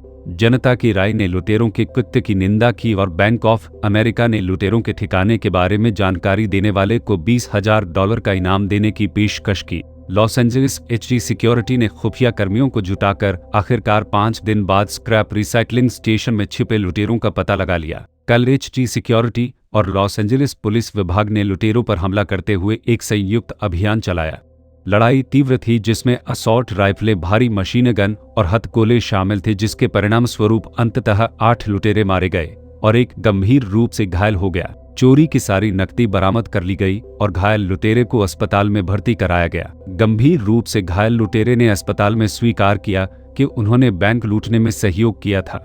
मूल रूप से वे पैसे बांटने से पहले सुर्खियों से बचना चाहते थे और कहीं और स्वतंत्र रूप से रहना चाहते थे। हालांकि HD इंटेलिजेंस ने उनके छिपने के दौरान उनकी खोज की और उन्हें निशाना बनाया, जिसके परिणाम स्वरूप उनका पूर्ण विनाश हुआ। इसके बाद पत्रकारों ने HD सिक्योरिटी के महाप्रबंधक और ऑपरेशन के कमांडर जेम्स लांसर का साक्षात्कार लिया। सेवा के दौरान घायल हुए एक सेवानिवृत्त मरीन कॉर्प्स अधिकारी लांसर ने बताया कि सभी HD सुरक्षाकर्मी यूरोप और एशिया में युद्ध के अनुभव वाले अनुभवी थे। HD सिक्योरिटी ने हाल ही में लॉस एंजल्स पुलिस विभाग के साथ एक सहयोगी साझेदारी स्थापित की थी, जिससे शहर के निवासियों की सुरक्षा के लिए समर्पित एक प्रमुख सुरक्षा उपस्थिति बन गई। लांसर ने उल्लेख किया कि ऑपरेशन को पूरी तरह से फिल्माया गया था और इसे प्रमुख अमेरिकी थिएटरों में एक वृत्तचित्र के रूप में प्रीमियर किया जाएगा, जिसमें पूरी घटना का प्रदर्शन किया जाएगा। अन्य समाचार पत्रों ने भी गिरफ्तारी अभियान को कवर किया। कुछ ने HD सुरक्षा कर्मियों की लुटेरों को ले जाते हुए तस्वीरों का इस्तेमाल किया, जबकि अन्य ने उन्हें बैंक कैश बॉक्स ले जाते हुए दिखाया। कारण और प्रभाव को विस्तार से समझाया गया। यह अपरिहार्य था। कुद्र ने पहले से ही स्क्रिप्ट तैयार कर ली थी। इन पत्रकारों ने केवल स्पष्टता सुनिश्चित करते हुए उनका अनुसरण किया। कुछ दिन पहले बैंक ऑफ अमेरिका डकैती ने देश भर में सुर्खियां बटोरी थी। अब लुटेरों के बारे में नवीनतम समाचार के साथ जनता की रुचि असामान्य रूप से अधिक थी। अखबार की रिपोर्ट पढ़ने के बाद पूरे लॉस एंजलिस शहर, यहां तक कि कैलिफोर्निया और पूरे संयुक्त राज्य अमेरिका को बैंक ऑफ अमेरिका के लुटेरों के निधन और HD सुरक्षा के अस्तित्व के बारे में पता चला। विश्लेषकों ने कहा कि HD सिक्योरिटी का प्रचार प्रभाव इतना जबरदस्त था कि प्रचार निधि में मौजूद $10 लाख भी वर्तमान प्रभाव से मेल नहीं खा सकते हैं। और यही अंत नहीं था, वे पूरी घटना को दिखाने के लिए एक डॉक्यूमेंट्री बनाकर सिनेमाघरों में भेजने की भी योजना बना रहे हैं। प्रचारात्मक प्रभाव और भी अधिक होने की उम्मीद थी। HD सिक्योरिटी का मालिक सिर्फ एक अनुभवी व्यक्ति नहीं था जिसने इस तरह के एक विशिष्ट सुरक्षा बल का निर्माण किया था, वह प्रचार और प्रचार में भी माहिर था। 009 अध्याय 9191 HD सिक्योरिटी सतमल की शुरुआत।